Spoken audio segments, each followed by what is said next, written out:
I think we are live, baby. We are live, we are live, we are live. Let's do it like this. Let's play some music so everybody can tap in real quick. Let's do it like this, baby. Hood Stars, let's go. Yeah, on a Sunday. I've been a bad man, yeah, the devil's prayed to me, and I help him go and get his way. You kept your word, boy, yeah, the devil said to me, and I can't wait to meet you one day. Yeah, I can't wait to meet you one day. Salute, my G. Hey, yeah, baby. Hey, hey, hey, hey, hey, Woo! hey, hey. Emotions out of focus, I'm crawling at my lowest. Feet hit the streets like a high-speed pursuit. I'm wild when I move, burning to your head, about to tighten up the noose. Bunch of clown faces blowing clouds of the booth. Woof, woof, Yeah. hooters at the door, now they trying to run up in. I am not a guppy shark, stash everything. Dope in the pussy like a B of A deposit. Baby girl robotic, she gang bang ebonics. Hang with the wolves or you gotta pull your weight. Told the biggest tool, keep one in the chain. This is not a date, dance with the Mex, get your face in the cake. Yeah, the devil's prayed to me. Yeah. And I help Everybody hit that like, hit that subscribe button. Let's go. Hood Stars, baby. On a motherfucking Sunday afternoon. said to me, and I can't wait Yeah. to meet you one day. Yeah, I can't wait to meet you one day. Hey, hey, hey, hey, hey, This is a hit. hey, Yeah. I love it. hey. The cadence, Pennies for my everything. thoughts, I still can't make a dollar. Anybody home, Mr. 38 revolver. Holla, Lord, I need change. Heard you heal the hurt, I heard you kill the pain. Homie down the street, you left them dead in the dirt. Now his mama growing grays. Clouds in the skies leave tears on the grave. No smile on the face, just another t-shirt. Small funeral, see his girl when they flirt. Shit's still fresh. Bambi, I see you, girl.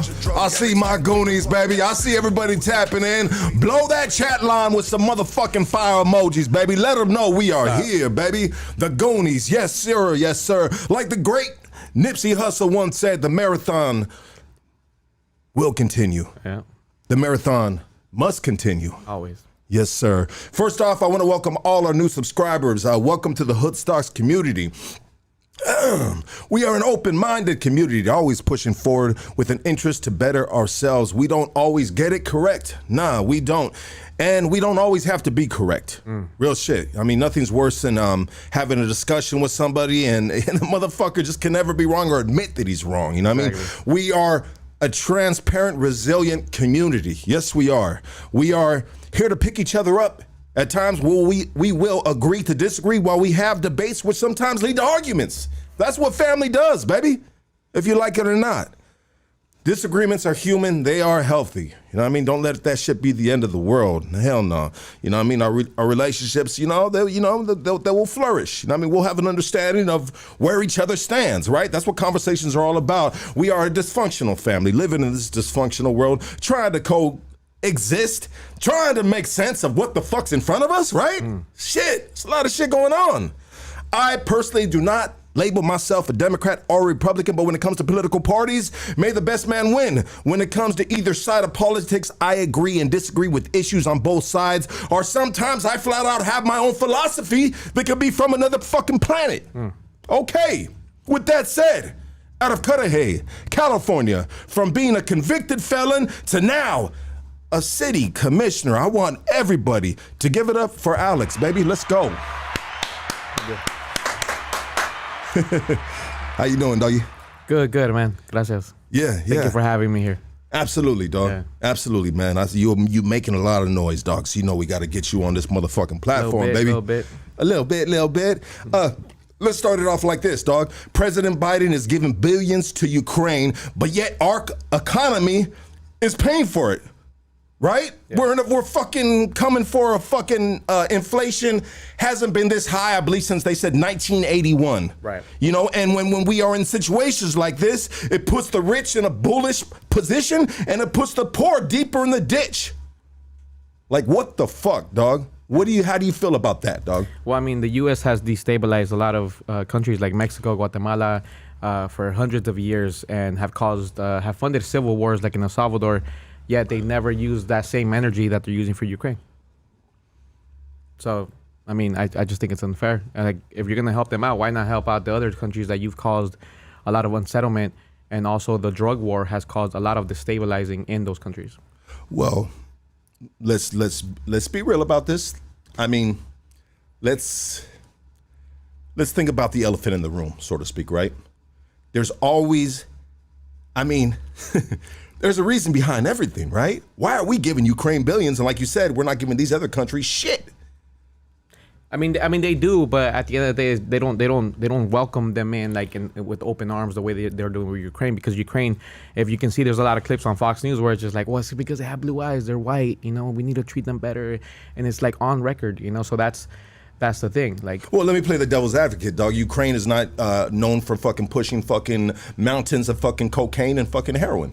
I mean, the thing, but you have to understand, who's asking for it. You have 73% of white people. The blue-eyed devils? I mean, the blue-eyed devils, you know what I'm saying? We're not talking about the blue-eyed devils that we know about, but you know who it is. So I mean, I asked for it. Yeah. I mean, I'm not a blue-eyed devil. Sometimes, you know what I mean? I do fucking lines longer than 100-yard dashes. And then it's already proven what the CIA did in the 80s, you know? I'm just kidding. God, if you're listening. It was hypothetical, right? It was a hypothetical thing. Wink, wink. The wink emoji. Can we speak in emojis, dog? You know what I mean? Nowadays, nobody speaks in words no more. It's emojis. Right? It's just like, hey, dog, you know what I mean? Congratulations. You know? And what would be the emoji for congratulations? What would be the response? Anybody? The clapping hands? Yeah. Yeah. You know? Hey, dog, you know what I mean? 100. You know what I mean? Hey, my boy, I hope everything goes okay. Praying hands. Right. Dog, we in God. And they don't even know it means clapping hands. It's not even praying hands. Hey, it's our own interpretation, well, sir. That's not even one of our generations. That's the what do you call them? Gen X? Gen Zs? Well, some people in the gay community, dog, this means a credit check, dog, between the butt cheeks. Oh, hey. Yeah, dog. Oh, okay, well, I didn't know that one. When they give you this, dog, it's nothing credit against check. them, but it's just like, I didn't know that one. Okay. So yeah, absolutely. Let's move forward. I don't know. Hey, can you imagine if we had a whole podcast with emojis? Just like we had cards? Yeah, I don't even know how that would go down. I think it would go down pretty good. Like the older cats, a certain age level would be like, what the fuck is wrong with these fucking idiots, dog? But then like fucking like 29 and below be like, yeah. And they're chatting in nothing but emojis. Yeah. And they're responding. Yeah. I agree, Mr. Deplacer. Let's go on this.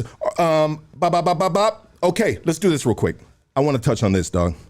We going hard in the paint, dog. We are not fucking around, dog. We're not fucking around at all. I got this right here. My notes on my fucking phone tells me to go to this. So let's go to this right here, dog. Bam. Okay. 31 members of white supremacist groups. Who the fuck taught this? I need to talk back in emoji, dog. You know what I mean, I speak better that way.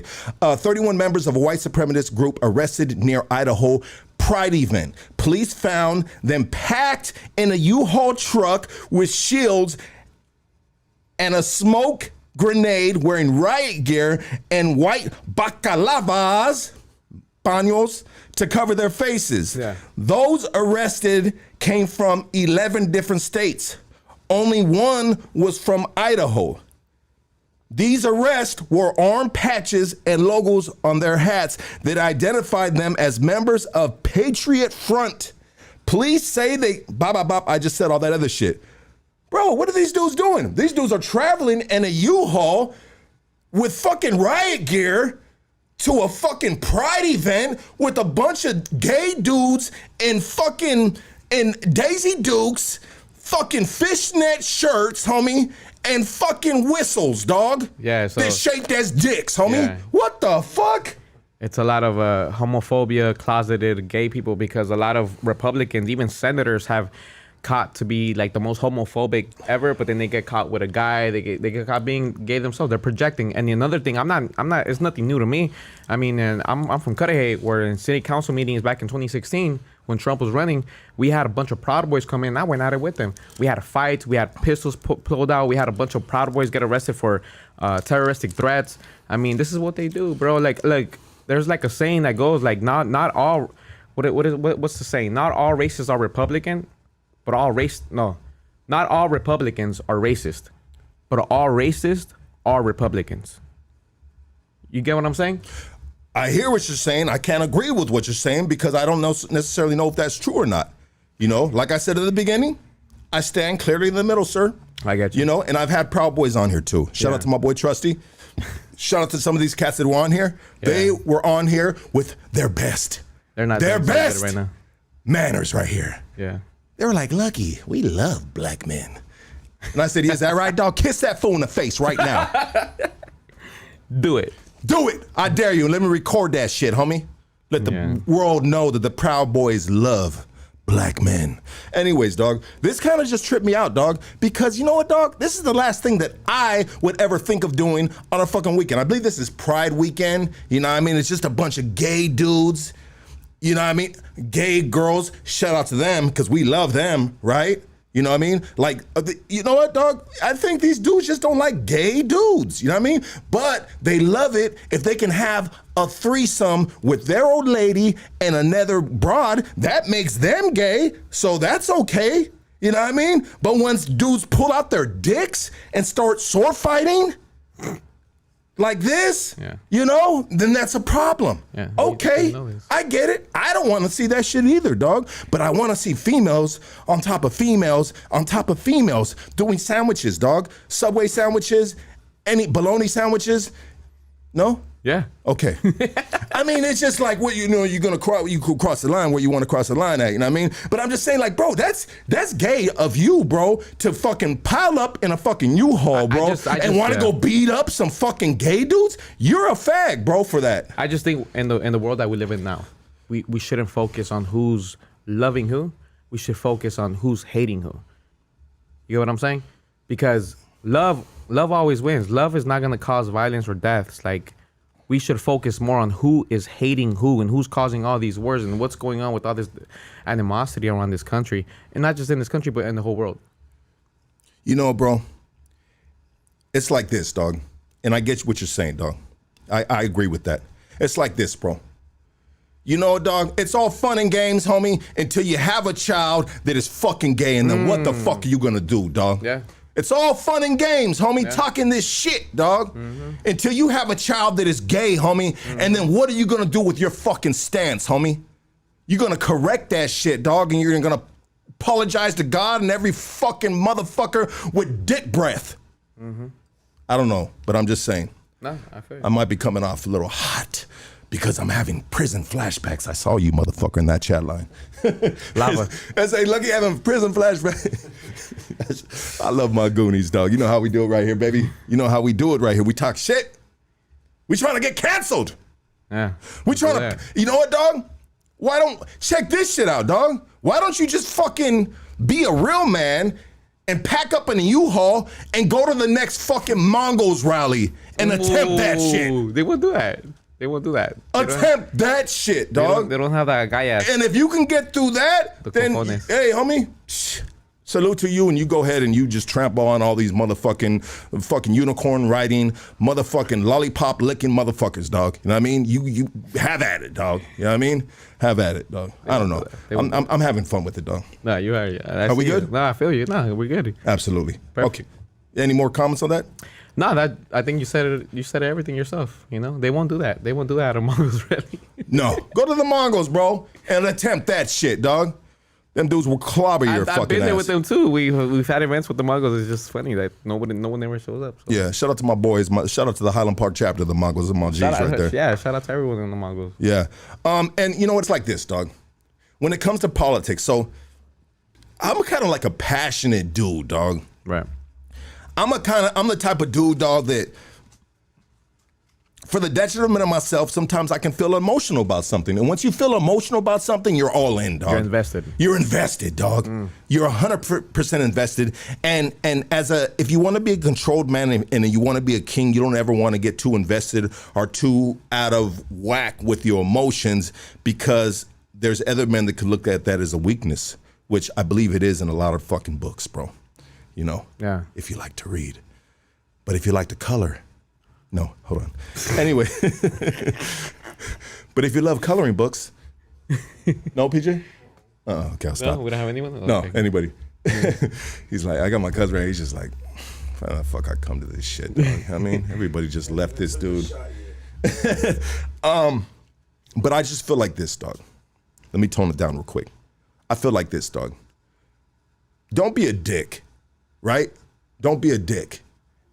And what I mean by don't be a dick is that if you're not willing to die for this shit, homie, if you're not willing to die for this shit, bro, then shut the fuck up, dog. Yeah. Don't be a coffee pot politician around the fucking coffee pot at break time, homie, putting in your 2 cents of, like, hey, you know what, homie, you ready to die for what the fuck you saying? No? Then shut the fuck up, dog.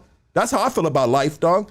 That's how I feel about life. And I've had debates, bro. The worst thing I can do, dog. The low man on the totem pole at work, dog. I'm having debates with fucking dudes above me and shit. And you can really never really win those debates because they're kind of like your superiors and you can really never win those, dog. But I tell these dudes too, I said, homie, are you trying to rattle my cage? Do you really stand on what you're saying, dog? Are you willing to die for what the fuck you're saying? Yeah. And so now I'm tripping. Why? The dude with the tattoos is fucking tripping, dog. Yeah. He's threatening me now. But you could rattle those cages. I left USC because of that. Like, I didn't give a fuck. But so you were willing to die for it then? Oh, of course. I was willing to die for that shit this morning. You know, I walked up to the Super Gym in North Hollywood today because there's this guy who was racist towards a Mexican vendor yesterday. And I walked up and it was closed down, but we had a bunch of mamado dudes walking out. And I even told my girl, I walked up to him and I was like, hey, like, you guys fucking support this racist and domestic violence abuser for women. My conscience was like, Alex, what the fuck are you doing? Let's get fucked up, Alex. But you know what? I've always been like that, man, as a kid, man. I've been jumped so many times and I just, like, I never cared about my size. I'm 5'8". I'm not even a fucking tall dude, you know? But at the end of the day, like, I know what I stand for. And this is something my dad could agree with. He always tells me, like, te van a matar. They're going to kill you. Watch I see you on the news all the time doing all this crazy shit. You're a warrior in that. But I truly believe that I know what I'm standing for, and I am willing to die for that shit. Hey, check it out. If a dude is willing to die for what he's standing for, then, you know what I mean, all you can do is respect it. And if you come at odds with this individual, then we need to figure out middle grounds where we can just, like, not have to die for what we believe in because we both stand on opposite sides. Maybe we can agree to disagree. Yeah. Maybe we can just say, you know what, my G? Okay, well, there's no point of going any further with this. Let's smoke a joint. Let's have some Jack and Coke, dog. And let's talk about something else that maybe we can agree on. But like my older brother who passed away, rest in peace, Alan, like, he used to tell me, like, all right, you're out there gangbanging, doing all this shit. You're getting in shootouts and all this stuff. You're doing all these things. You're willing to die for what? Like, whatever, right? He's like, use that energy, transfer it to something else, you know? So now I feel like what I'm doing now, like, am I risking my life? Yeah, of course I am sometimes, you know, like what I did this morning. But at the end of the day, it's like I'm fighting for a bigger cause than what I was fighting for back then, you know? And I'm happy with that. I try to keep that, you know, I'm not saying I'm not professional. I am. But at the same time, you have to understand that this country was founded off of violence, like the Boston Tea Party, and how, like, they forced themselves out of England to come here, and then they caused all this fucking genocide of Native Americans and whatever it is. So, like, now it's just like I'm not afraid to fight back. Like, like if you were to ask me who do I relate to more, like, between Malcolm X and Martin Luther King, it's Malcolm X, and I think he had the answer to that. But I mean, that's another whole topic. Real quick though, what was the difference between Malcolm X and I've studied both of them. But just real quick, a little refresher. What was the difference? Do you know remember off the top of your head the difference between Malcolm X and Martin Luther King? Yeah, off the top of the bat. So, like, MLK was more like peaceful. Like, he wanted to do, like, things like during the terms of white men and how they wanted to see and peaceful protests and everything. But Malcolm X seemed like he knew the urgency, bro. Like, he knew the urgency. Like, we need to get this shit fucking done now. Like, they are the ones that caused so much violence towards us. Like, fuck this shit, you know? We're not gonna get this shit done. That's why they murked them, bro. And then right now, like, even the people that they thought that killed them was from the Nation of Islam, they were innocent. You know, it wasn't even them. So it's like a whole conspiracy about that. But I'm not saying that I'm gonna wild out and everything. But at the end of the day, when shit cracks right now, like, it's not even about left or right. Right now, it's about the rich and the poor. They keep widening the gap. Whether you're Republican or Democrat, it doesn't matter. Right now, like, they profited $300 billion during the pandemic. Oligarchs, I'm talking about billionaires. The working class, they lost $300 billion. So it's not even about left or right now. And Tupac said this best. It's about bottom and up. That's it.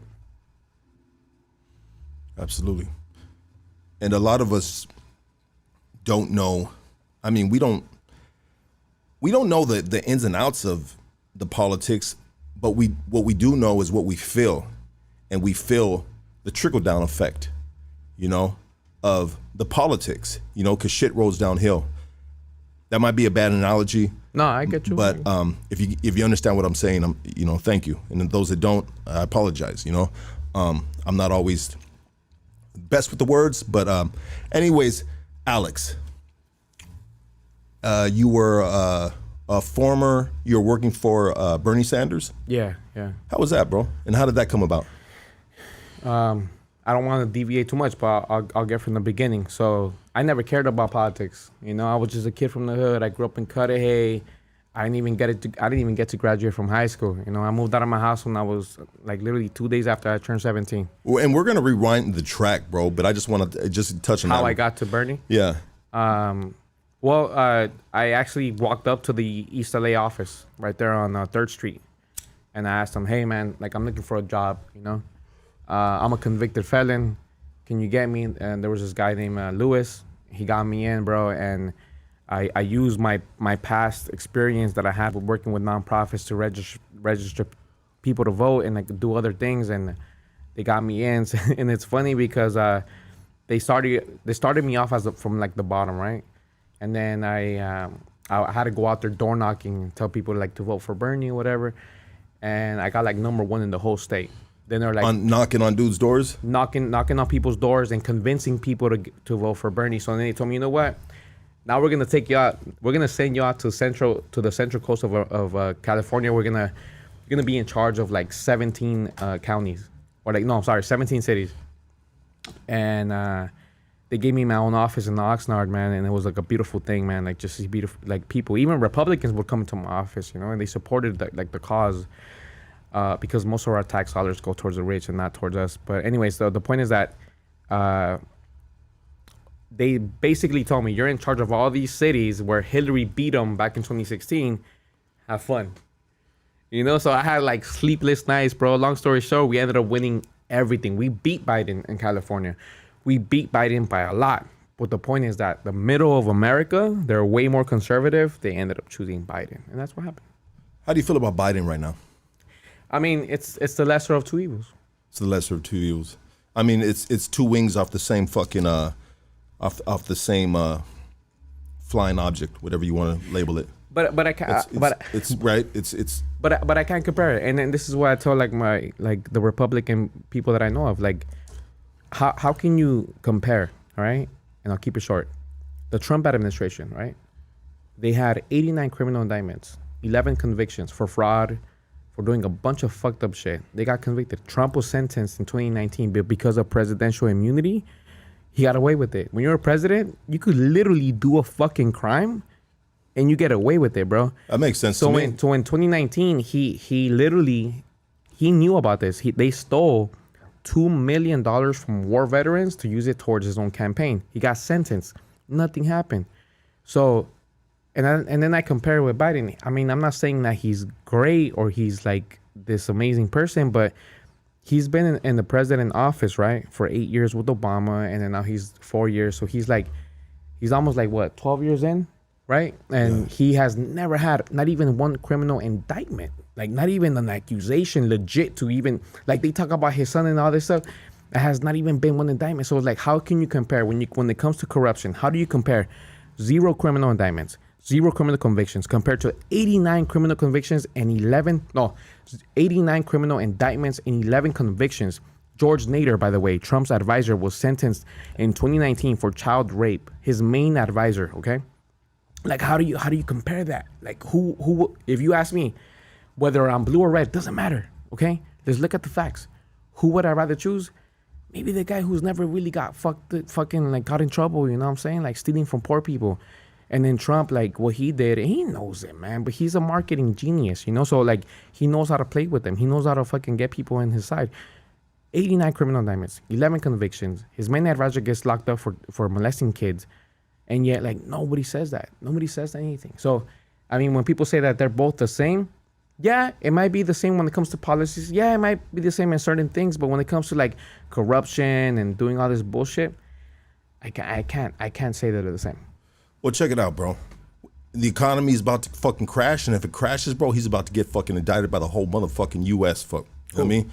Biden, bro. Oh, so let me tell you He's about in that. control of that, right? So what happened? So what happened? Like, I'm gonna tell you straight up. Like this is what happened. You want to talk about inflation? Yeah. I'll tell you straight up. So we live in a capitalistic, major capitalism. We have a mixed economy, okay, and we have a major capitalism type of world. So meaning like we think about private ownership, okay? Everyone's on their own, but yet in this country, 9 out of 10 states that are Republican are the poorest. And 9 out of 10 businesses are failing. Okay, so what happened in 2018 that people don't know about, Trump dismantled our pandemic team. It was like our military. So I'm gonna tell you straight up. Let me give you an analogy, right? I don't want to get too political with all this shit, but imagine if Bernie became president. He says, you know what? I don't need the whole fucking military. Let's defund them. Let's get rid of 90%. We only need 10%, whatever. And then we get bombed by China. Who are the Americans gonna blame? Are we gonna blame China or are we gonna blame Bernie? Yeah, They would have blamed Bernie. Yeah. In 2018, it's documented that Trump disbanded 90% of our pandemic team. We had scientists that were at war because they knew that China can't fuck with us when it comes to military, right? So like we were there, like on the deck. We had bases and everything. Trump was like, nah, we don't need them. He's on record. He's on video saying that shit, bro. In 2018, I knew this shit before the pandemic even started. I said, this motherfucker is stupid. Like, he's literally leaving us vulnerable for a pandemic fucking chaos. 2018, it's documented. Look it up. He didn't fire everyone. He fired 90% of them, okay? So now that all these companies, they lost so much money during the pandemic because people stayed home, they didn't use gas. All these corporations is price gouging. They are taking advantage of the fact that they're trying to gain the money back. But guess what? If Biden were to intervene, they're going to call him a socialist. Why are you intervening what a company can do? Let them do whatever they want. That's it. So how about this? If Trump was still in office, would we be in headed towards where we're headed towards right now? And it seems like, fuck, dog, we're headed towards a recession where the rich can profit off it and the poor is gonna have to find out how to fucking swim in this fucking ocean, bro. Like, it would have happened either way. All the prices would have still be skyrocketing. And remind you, under Trump, we were on major national lockdowns. Yeah, the states were calling it, but he could override it, whatever he wanted. We were on lockdowns under Trump, okay? All this shit would still be happening under him. yeah. I think with the pandemic being the fact that it was just something, I mean, that hasn't happened since I think the Spanish flu. It was just something that nobody was prepared for, bro. I mean, we were. That's the problem. Because you said he dismantled the whole pandemic 90% thing in of it. 2018. Yeah, 90% of it. I was there that day, bro. Like, we were shouting, we were calling him out on Twitter in 2018. Like, motherfucker, you're leaving us vulnerable because you think that the only way we can get attacked is through bombs. Like, nah, this is a whole different game. We're in 2022. We're in the late 2010s, right? Like, these motherfuckers are not gonna attack us with bombs. They're not. They're gonna do something way better. And you know, chinitos are smart, and that's what they did. They are smart. They are smart. Shout out to my fucking iPhone. That motherfucker's smart too. Yeah. You know what I mean? Yeah, and that's This capitalism. motherfucker's Asian right here, huh, dog? This fucking phone right here? Yeah, that's the thing. Smart motherfucker That's right here, dog. capitalism right there. We don't regulate it. So like we you know, they use child labor for that shit too. And we're slaves of capitalism right now. We have to use gas cars. We have to use an iPhone to survive in the world, you know? And I think there's a better solution to that. So, not too long ago, you ran across Dodger Stadium. Yeah. Did you streak? Were you butt naked? What were you doing, bro? 'Cause it wanted- was all over the news, bro. I wanted to run butt naked, but my girl didn't let me. But what happened was But let me ask you a question. Was it your girl didn't let you, or the size of your penis? that's the reason why she didn't let me, because she knows the size of my penis. Because if you got a street coming, don't have a little motherfucking. It better not be a cold day, my G. You know what I mean? It better be a hot day, and you getting old. The hang time is all the way. I'm an enamorado. Everyone knows. Like, anyways. Go ahead, sir. Yeah, we don't need to go. We don't need to talk any further about your penis, sir. So what happened was like there was it all started with Avenue 26. I don't know if you heard about that in Lincoln Heights. The food vendors? Yeah, they got really popular. It started off with a small taco stand by themselves, and people started rolling up with them on that corridor, and they got too popular, right? They got displaced. We were actually going there that day on a Thursday when they got kicked out. Long story short, that's District 1 in Los Angeles, okay? So where Avenue 26 is at is where Dodger Stadium was at. Long story short, we found out it was Gil Cedillo, which is actually who I used to consider my friend of mine, but he sold himself out to like developers and just kicking our raza out, right? So then he's out of the Highland Park district, right? Yeah. Like Lincoln Heights, all that. So then what happened? I started growing this anger towards that. Like, what the fuck is he doing? Like, he's kicking out these vendors. Like, at least with the warning, give him a warning, That day I showed up, bro. We had a lot of taqueros that showed up with a bunch of meat, and they're like, "Why is it closed down? Like, nobody told us." And then, on top of that, he started voting with anti-protest laws. So I was like, "Damn!" And then I was at a concert last year, actually, and then someone gave me a sticker of this. Displacers. Yeah, and I got mad. I was just like, "What is this? Like, talking shit up on my Dodgers?" Like, I've coached for the Dodgers Foundation for 10 years. Like, I've been a diehard Dodgers fan ever since Mike Piazza was playing, and Eric Karros and Gary Sheffield. Like, I got my whole stance from Gary Sheffield. Let's go, baby. You know that, yeah, let's go. So it got me pissed off, but then I started learning that they actually built a stadium on top of a school that they didn't even demolish. They just built it on top of the school. They took it away from Mexicans, 3 communities, Palo Verde, La Loma, Bishop, right? So then I told my girl, I was like, you know what? I'm beefing it with the city council member. We go to the city council meetings all the time. They don't pay attention to us. We need to make some noise. So then she got me in contact with the families, whatever. But we ended up running on the field just to have a banner, So it was, so we planned it out. We get there a little late. It's like the bottom of the 7th inning, and I wanted to do it before the bottom of the 7th inning ended.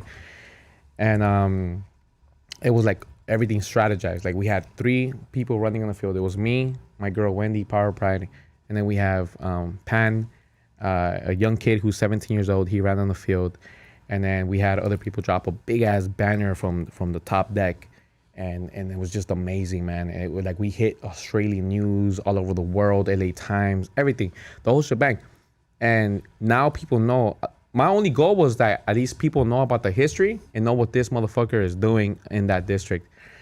And that was it, man. But it was crazy, man. So I ended up running on the field first, and then my girl ran second. I ended up getting tackled by like 7 security guards. They couldn't hold me down. Like, I was literally getting up, and you literally have the video. You have 3 guys on me, bro. And I'm not a big guy, but they were just like asking for help, and people started grabbing like my balls, bro, and like they talking shit to me, saying "fuck you." I literally got choked out throughout the whole way. Even LAPD was just like, "Damn, they freaking overdid it." But at the end of the day, it's like it was for a good cause. We're not just any knuckleheads running on the field, with for no reason. So the point was what the Dodgers corporation, how they built the Dodgers on top of this stolen land that took away from a community, right? The original gentrification. Right. So what happened LA. was that this is the point that you're trying to make, right? Right. Because the city of LA took it away for eminent domain. They like let's say you're in your house, right? That's so you lucky. I'm gonna pay you this. I'm gonna lowball you. I'm gonna pay you this money. Get the fuck out of this land, because I'm gonna build affordable housing. And then you're like, fuck, I don't want to leave. Or whether you accepted it, you leave. It was a lie. It was a whole lie. And it was just to build Dodger Stadium. And so, I get it, bro. I get it, bro. I get in history, there's a lot of fucked up shit that's happened, right? But that's in history. I know we have to promote awareness of how certain entities were brought upon certain parts of the land, but how do we move forward, bro? Like, so in my neighborhood, Highland Park, Northeast Los Angeles, right?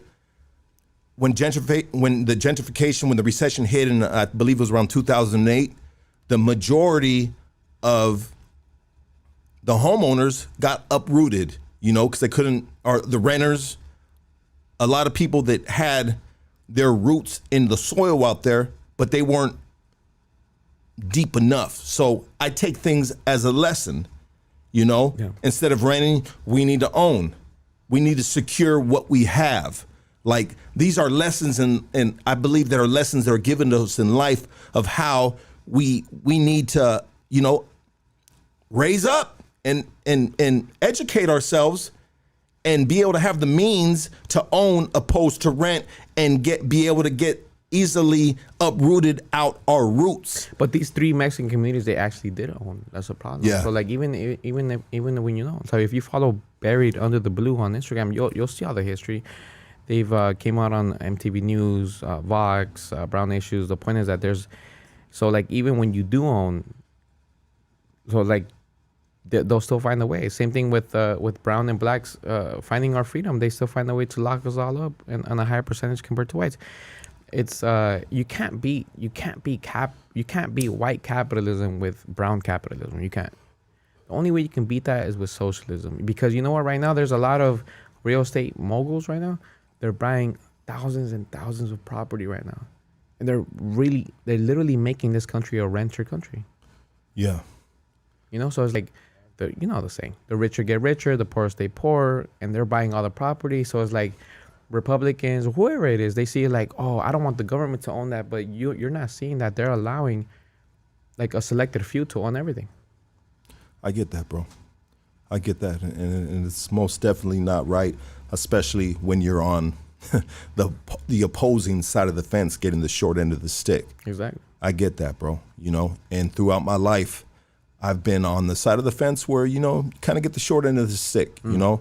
But what I always take, like, these obstacles, these barriers in my road, bro, I take them all as lessons of how I need to set up for my kids, how I need to, you know, concentrate on that generational wealth, you know, to push forward, you know. How can I strengthen my imprint on this land, you know, and that is through education. That is through, if you like it or not, it's money, baby. Oh, yeah, I agree with that. It's money, you know what I mean? You know, so if I don't want my kids to experience this shit, then what do I have to do? I have to set the table, and I have to set I can't get some fucking table from IKEA. I need to chop down the tree, and that oak tree, dog, and I need to make this table by hand and make sure that nobody is moving this table that I set. Now, how do we do that? We do that through, like I said, I want to sound through education and so on and so forth. I mean, you know, sometimes if you can't beat them, I know it sucks to say, but sometimes maybe you need to join them and you need to level up and step up, you know what I mean, and figure out a way of how I can be on that board committee, or you know what I mean? You feel what I'm saying, bro? I feel what you're saying. You know? But at the same time, like, we know the system is against us, and I will never stop a brown or black man to stop getting money. Get that money, because these motherfuckers have been taking advantage of that shit for the past 200, 300, 400, whatever, thousands of years. But at the same time, we have to understand that 63% of the wealthy people in this country get it from inheritance, you know? So it's not easy for us. I can easily tell you, like, the solution is for all of us to be hustlers and to push out. But when we live in a country where 9 out of 10 businesses are failing, it's hard. So it's like, yeah, motherfucker, set up for failure. I'm not gonna tell you to sit down in your house and with your arms crossed. Of course not. You know, fight hard but at the same time, I can fight hard and make this shit easier for us, because it's been pinned against us through the prison system, which you already know about. And like, so that's what we got to keep doing. And that's what's happening. So it's like like a lot of white, like I'm telling you, 63% of wealthy people are white. And a lot of it comes back, like Wells Fargo, Banks of America. They're all companies that were founded off of slave owners. You know what I'm saying? And they separated the slave plantations. They separated it and they transferred it to the prison system. You know, which is why whites commit more crime than blacks and browns per capita, but yet we're getting locked up 5 times the rate.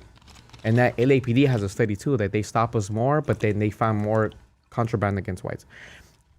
All I'm saying is that I'm not saying to just sit back and be like, nah, man, this whole country owes me everything. Nah, it's not that. Keep doing you. I'm doing myself too. I had to pick up myself from being a convicted felon and having to go out there and having to beg people to give me a job I started my own business too. I had to start my own business back in 2014 because nobody wanted to give me a job. But at the end of the day, I'm doing my part, but I'm also trying to make it easier for the young homies who do get caught up in trouble to get easier fucking accessible fucking money or whatever it is, man. Like that's all I'm saying. Do you have white brothers and sisters that you love? Do I have? Yeah, I do, man. I do. I actually have. I'm gonna be honest with you. I have friends who have different views than me, and I love them for it. But we can sit here and agree to disagree. I have no. But at the same time, they understand that there is a disadvantage for us. Okay. So with that said, sir, Mr. City Commissioner, Yeah. let's tell your story, bro. How did this all begin to where we're at now? Ah, damn. Let's take it back, baby. Let's take it back to the dirty diapers, dog. So I was born in the capital of Guatemala City. Okay. My parents moved out here when I was 8 months old. We moved to the city of Maywood, and then no, I'm sorry, on Clara Street in Cudahy. My earliest memory is me being. We were living in Maywood, and there was like a drive-by, whatever. I don't know why. I guess it was traumatizing. We had a couple bullet holes coming through the house, and my mom lied to me. She said that they were playing with toy guns or whatever, you know. Yeah. And as a mom should do, try to right. ease the situation, calm it down. And it was just from there. I'm the youngest of three. I have two older brothers, and from there it wasn't that bad until I was like in middle school, high school. I started hanging around with when we were living in Cudahy. There's two major gangs that are in Cudahy, and they both wanted to recruit me, but I knew them. What gangs were these? 18th Street and Cudahy 13. Okay. Yeah, and they'll if they see this, they know it's true. Like, they both want to recruit me, but like I grew up with both of them, you know, since kids, bro. Like my homie Casper and these other guys. And long story short, like it's funny because I have that same mentality till now. Like I'm not gonna join the Democratic Party or the Republican Party because they're established. And same thing how like 18th Street was established. And long story short, I had my homie Gene back in 2005. He joined 18th Street, and he was like trying to convince me to do it. But I just feel like it didn't make any sense because he was walking home from school, and some random ass dude just walked up to him and asked him like, "Where you from?" Right? Shot him in the head, shot him in the chest. I showed up like literally 5 minutes later, bro, and I had to see him like taking his last breath, bro. Okay. And to find out that he got shot by a stranger, I was like, man, why am I gonna inherit this beef that goes back? I don't know how long it goes back, right? And then I'm gonna beef with my homies from Cudahy 13 that got in because their parents are from there too. I just didn't feel like I needed all that backup, right? So me and my homies, we started a crew, and back in the mid 2000s, as you know, and everyone knows that there was like an influx of bunch of crews banging, not just tagging, like banging coming up. But I'm not gonna, don't get me wrong, like I was literally really close to joining 18th Street. Like this close, because I grew up with them and I just had a lot of love for the hood. But one of the cliques ended up joining a crew that had a lot of money. It was called JBI. Everyone knows that. Back in the mid 2000s, they knew that JBI had a lot of money. They had cars, they had guns, they had drugs, like that. Like these fools were rolling deeper than fucking gangs, bro. Like seriously. So when like one of my homies, like who was from 8th Street, joined that, I just didn't know what the fuck to think, you know? And that's when I was like, nah, like I don't even know what the fuck is going on, right? So we had a crew called Crazy Evil Pelones, KEP Locos, and our goal was to become our own 13, you know? And then we just started doing that, and we were beefing it with other hoods y todo eso. What changed my life, and I'll say this right now, the girl that I was like dating or seeing, she ended up getting shot. And I'm never gonna forget that day. It was on May 14, 2006. I was actually getting a haircut like in one of my enemies' neighborhoods. And then she was just like scolding me like, dude, you're gonna get shot, you're gonna get killed. She even sent me a song that day of like, I don't know if you remember Little Menace from Huntington Park. He actually became like religious now. He changed his life, which is another reason why he inspired me to change my life. She ended up getting shot like accidentally later that night when I wasn't there. So I felt like it was my fault, bro, because I exposed her to like my lifestyle, and I felt like what I was doing wasn't right. And I'm not saying that I stopped right then and there. I'm not saying that I became a saint right after that. Like, it took time. It took a couple years, but I always had that blood in my hands, that someone died from my exposure. And then on top of that, like, you know, it was different, bro, because I had a lot of homies that got shot and killed. Like my homie Bino, who got shot in the head too in Bell Gardens because he was clicking up with 18-2. Like all my homies were clicking up with them. And then like I just it's not that I didn't want to end up like them, but it's just like I felt like I owed her something. Like I felt like. Did she get killed? She got killed. She got killed. Yeah, May 14, 2006. She got killed. Mm-hmm. That changed my life. From being associated with you and just the whole scene. Mm-hmm. And this was your girl at the time. Yeah. You loved her. I mean, it wasn't just that, bro. It was more like my guilt because she wouldn't have been there if it wasn't for me. It was just guilt. It's not that I loved her. It's not that. It's just like it was guilt. That it was. I should have never exposed her to that environment. How old was she? I was 17. She was 15, bro. She was 15. And 15-year-old girl getting. 15-year-old girl getting killed, and to think that day, bro, she was on the phone with me for 3 hours, lecturing me to move differently. I was caring for you. I was on the route to get shot or get locked up, bro. To be honest with you.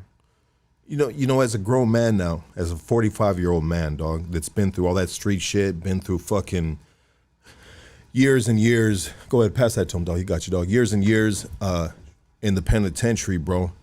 It sounds just so unhumane, bro. As this man now, to know that there was a time to this. It happens now, and it's happened back then, where there's motherfuckers that's gonna kill a fucking 15-year-old fucking girl, bro. Just because she was hit by a stray bullet, though. Like, she was hit by a stray bullet, so she was around a certain crowd of people. Yeah. And she got hit by a stray bullet. And you know one thing, and I'm not trying to make a joke out of this, no how, no way, dog. But when you put guns in kids' fucking hands, bro. Yeah. They hit everything except the target that they're fucking shooting towards. Yeah. You know? Which is the reason why fucking guns should never be in a fucking kid's hands. And this is a dude that was once a kid with guns in my fucking hand. You know? I've grown. Do I condone that shit? Fuck no. Am I tatted up and I look like I might be that dude? Fuck yeah. People see me on the street, they look at me and they're like, oh shit, this dude's a fucking problem, but I'm really not. Now, not. My condolences, brother. And it's very sad that her family, you know, had to go through that, bro. Any family that has to go through having a young child, sibling, you know, aunts, uncles, grandmother, so on and so forth, you know what I mean, have to experience that. But at the end of the day, it's our responsibility as parents, you know.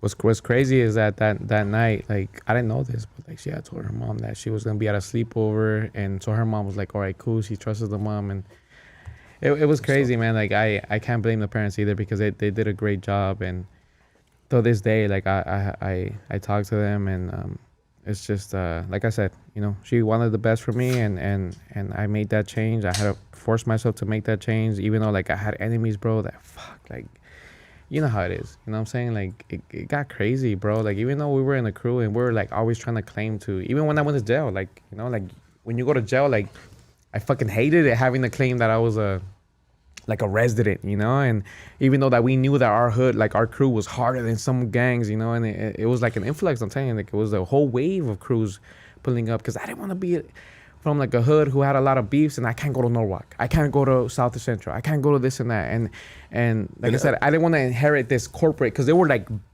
established. You know I mean, 18th Street, bro, is the cream of the crop. You know what I mean? You know what I mean? Those dudes, that one of the biggest gangs in the U.S. Yeah. You know, So you are inheriting everything. You are I inheriting couldn't a even go to New fucking York. casket, bro. Yeah. You get into 18th Street, you're potentially inheriting a casket. I mean, shout out to my boys from 18th Street. And so this day, I still have love for them, but at the same time, like they have to understand that there was a clique that got into JBI that was a crew, and that's unheard of. When you join a gang, you're there for life, and you know that. So when they did that, to me it was just like, what the fuck? Like, it was crazy, bro. Like that changed my whole life, and maybe it was the best for everything. I wouldn't be here if I was, you know. So what did you do from there, brother? So from there, like I said, with me and my homies, we started a crew. We're called Crazy Evil Pelones, and then after when she died, because she was alive when I got jumped in. After when she died, a lot of the homies started beefing with each other, and then just like, it was weird, man. Like, I was in Stonewood Mall, and I had my enemies who were trying to kill me surround me with me and my niece, and they told me, man, I heard what happened with your girl. You know, it's not like they kind of like ended up squashing the whole fucking beef, and they all ended up getting locked up. I actually ran into my homies last year that we were like trying to kill each other. He was locked up for 10 years, and he walked up to me, he told me, hey, Edin, I like the work that you're doing out in the community. He like, dude, to me, that was just like, I was always watching my back, even after I ended that shit. Cause you know how that is, right? Yeah. And I mean, there's still a couple people I still need to watch out for, but at the end of the day, it was a blessing that, you know what, I'm making not just her, but my older brother who passed away, like I'm making them proud that I'm transferring my skills to something positive now, you know? I'm using that anger that I had towards something positive, you know, something that's gonna empower our people. And I'm still figuring it out. I'm not saying I have everything figured out. I really don't. What kind of education do you have? I never graduated from high school. I went to ELAC for like 3 years. That's it. You never graduated high school? Mm-mm. City commissioners never graduated high school? Never. And I have jobs that people who have graduated with their masters work under me now. Because I never stopped learning. Like YouTube, I have the internet. Like if I see a word that I don't understand, I'll fucking search it up and I start using it towards my language. Whatever it is, I just never stop learning. I never let education stop me from learning. Let's continue with your story, bro. I don't mean to throw you off track, dog. You know what I mean? So, your girlfriend at the time, she's 15, you're 17. She gets hit by a stray bullet, bro. She passes away. You feel guilt about it. How do you move from there? To be honest, like you were still fucking up, right? Yeah, hell yeah. Like I had so much anger. I remember I used to have a 9mm. I used to have a 12 gauge too, and I would literally walk in my enemy's neighborhood with it, trying to look for someone because I had so much anger, and that's a fact. Like I literally did that, and I feel like I got lucky, man, because I never got caught with the strap and everything because I wasn't even born here, bro. Like I'm still a resident, like, and it's hard for me because I was too old. Like I was like 2 years older for people who were eligible for DACA. And so it didn't stop right away, bro. So it wasn't until you were 2 years eligible for DACA. Yeah, I was never eligible for DACA. Oh, you were never eligible. Never. And for the people that don't know what that is, what is that? DACA is like for kids who came with their parents and weren't documented and they were born early over there. Yeah, but what changed in my life was 2009, late 2009, 2010. Me and my homies were going to Potrero Club, which is a club right there in Cudahy. It was a famous club. And we ended up getting stopped like always, like cops. And I was used to it, but this time they stopped us and they fucking beat us up pretty bad, bro. I fractured my back. They broke my finger. I had a concussion to my head. Long story short, my homie was driving and I was in the back seat.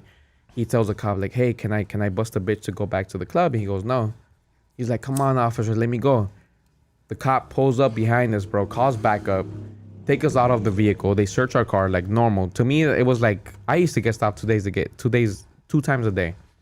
And then they take me out. When one of the cops interlocks my fingers, he ends up breaking this finger right here. He ends up cracking it in half. And I start screaming. I start mouthing off, bro. I'm talking shit. These motherfuckers tell my friends, leave. So I had 3 of my friends with me. They told them to leave. They left me. And I was in the banqueta. I was in the sidewalk by myself. And then I'm never going to forget it. He told me, if you don't shut the fuck up, we're going to smoke you right now. They fucking started kicking me, fucking doing all this shit. That was the second time I was going through police brutality. And I just got tired of it, bro. So like I sued them. Long story short, I sued them. I got together with the community of Cudahy and Maywood because it was one police department overseeing Maywood, California, and Cudahy, right? And I remember that, I'm never gonna forget this. July 2010, I get a letter that the whole department got fired, bro. They got disbanded. And they were causing so much chaos in my city. They were stopping, like, I could never wake up in the morning and not see them on Atlantic Boulevard stopping Raza who didn't have licenses, taking away their cars, fucking people over. And now, bro, like, even though we do have the sheriffs, but they never fuck with nobody in Korea except for, like, one incident we had last year. But other than that, like, it's just, like, and I tell my girl all the time, like, it's, like, beautiful to see that we were able to take that shit down. And that's what inspired me to say, like, you know what? I can really make a change in the city. I can really make a change because when I seen that they all got disbanded because of what the shit that they did to me and the others, like, and it's not even about voting, but we can make a change. That's what we did. You made the change. That's dope. Congratulations. Salute to you on that, brother. Thank you, man. So I want to rewind a little because I think we're jumping ahead a little bit, bro. But you caught some cases. You got yourself a little bit in trouble. You know, can we go back to that and see how we navigated through those waters? Sure. So I was a truck driver, and this is another inspiration for my activism. The owners were very rich, and I guess because I was a resident, I was able to get my license, right, to be a truck driver. And when I used to go deliver to the warehouses, I noticed that a lot of the paisanos that were getting treated bad, like the Guatemaltecos, the Mexicans, and I'm never gonna forget it. We had Panchito, one older man who came up to me like, Alex, he goes, I came into work at 7 a.m. It's at 5 p.m. I still haven't got a break. They don't let me get a break. I've been working nonstop for all these hours. And I was like, man, fuck these fools. So I walk into the office. They're like, oh, you're fired. No, no, fuck you guys. You can't fire me for stepping up for them, whatever. So long story short, they had a lot of big shipments coming in, man. And when I got the chance to, and I'll say it right here because it's on record, I got convicted for it already. I started like stealing big ass shipments, man. I made over $150,000 that year. And I ended up working with big people that I didn't even know of. I'll be honest with you, I didn't even know who they were that I was making business with, right? So when everything shit hit the fan, and like I told you yesterday, when shit hit the fan, I took the rap for everyone. I ended up finding out that I took the rap for someone really big. And I'm not going to mention the cartel, but I ended up taking the rap for big people. And like I told you yesterday as well, like I don't condone snitching. Like we actually, back in my day, like I consider myself from 06, That's my era, 06 to 010, whatever, right? And like, we don't do that type of stuff. And I took the rap for everyone. And these people to this day, man, they have love for me. But I never took it to the other level where I would join them or nothing like that. But that's how I ended up getting convicted of a felony. And I took the rap for everyone. And it was scary for me, man, because I thought I was going to be deported. But since it wasn't violent, it wasn't a violent felony, I was able to stay here. And so, what exactly, what were the charges and how much time did you have to serve for that? So I did a couple weeks. I got bailed out, and then they gave me a deal where I got 3 years probation for that. I mean, I had been locked up prior to smaller cases. I've probably been locked up over 10 times for like suspended license, caught with like a couple stuff or whatever, but this was the biggest one. Yeah. And I was facing 6 years, and when you have a public defender, she literally gave me like 3 seconds to choose. She's like, you want to take a deal or you want to go to jail? So I'm like, you want to fight for it? And I was like, I'll just take a deal. So like for 3 years, from 2014 to 2017, I couldn't leave the county. Yeah. And this is L.A. County. Did you experience any L.A. County time?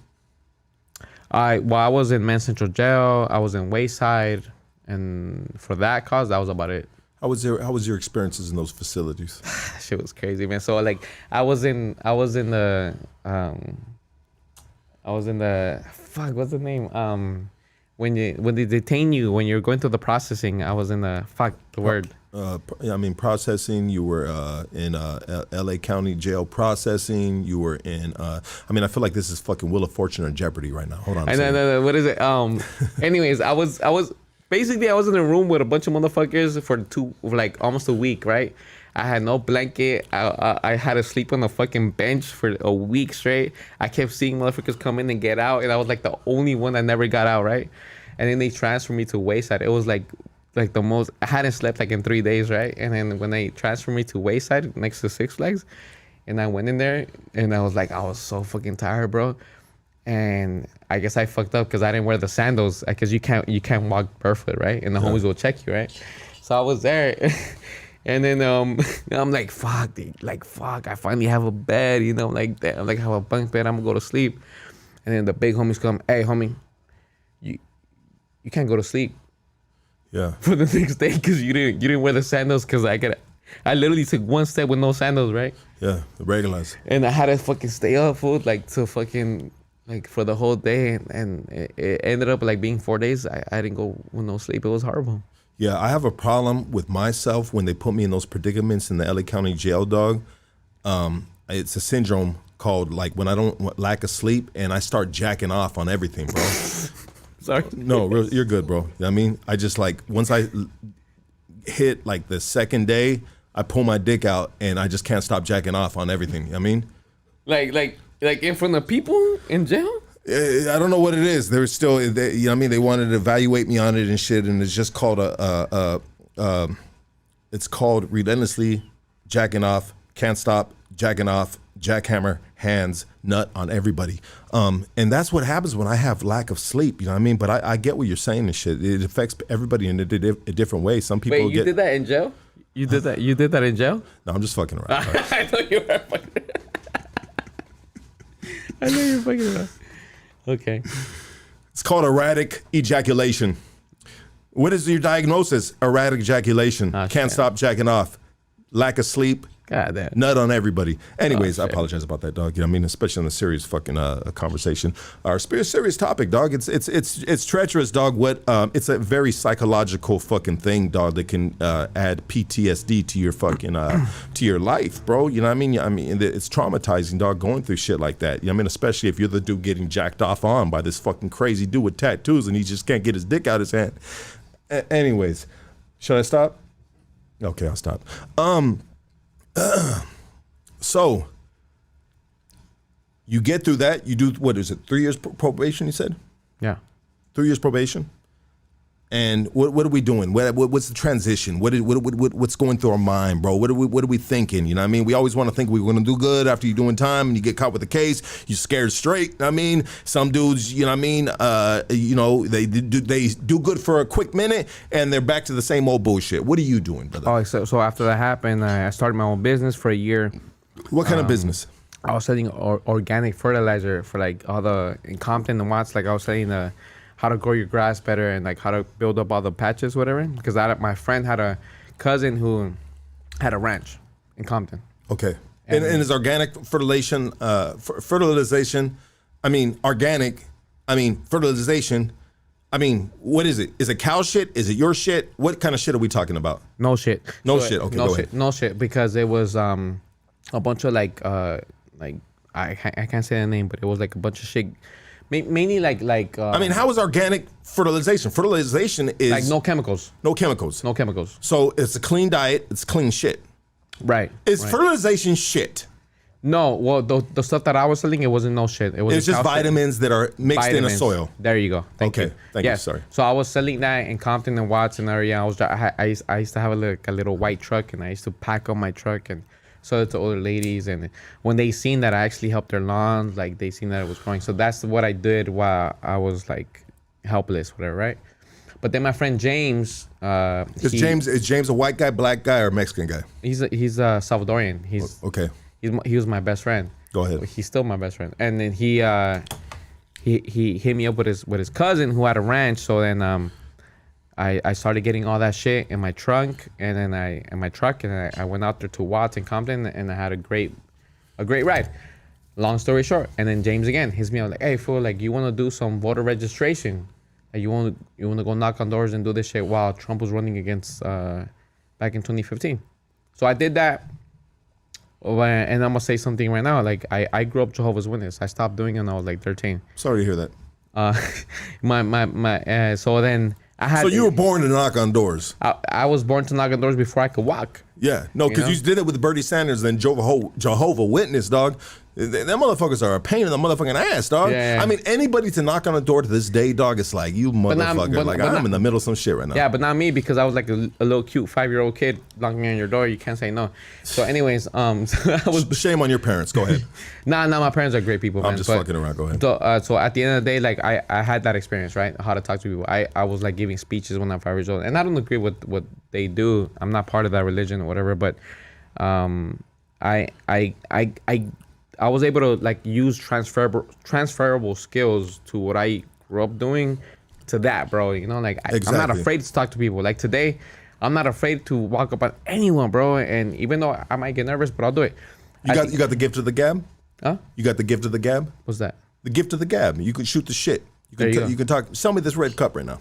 Huh? Sell me this red cup right now. Well, I mean, if you want to pour some liquid, you need it. But I got my hands too. That's not gonna be that much. It's not gonna be like 16 ounces. Okay, there you go. Anyway, so I was able to use that transferable skill to that, bro, and I quickly like moved up, and I had a mentor, man. His name was Antonio Gonzalez, from Southwest Border. He took me under his wing. If you go look on PBS, they have a whole documentary about Willie Velasquez, who was his mentor.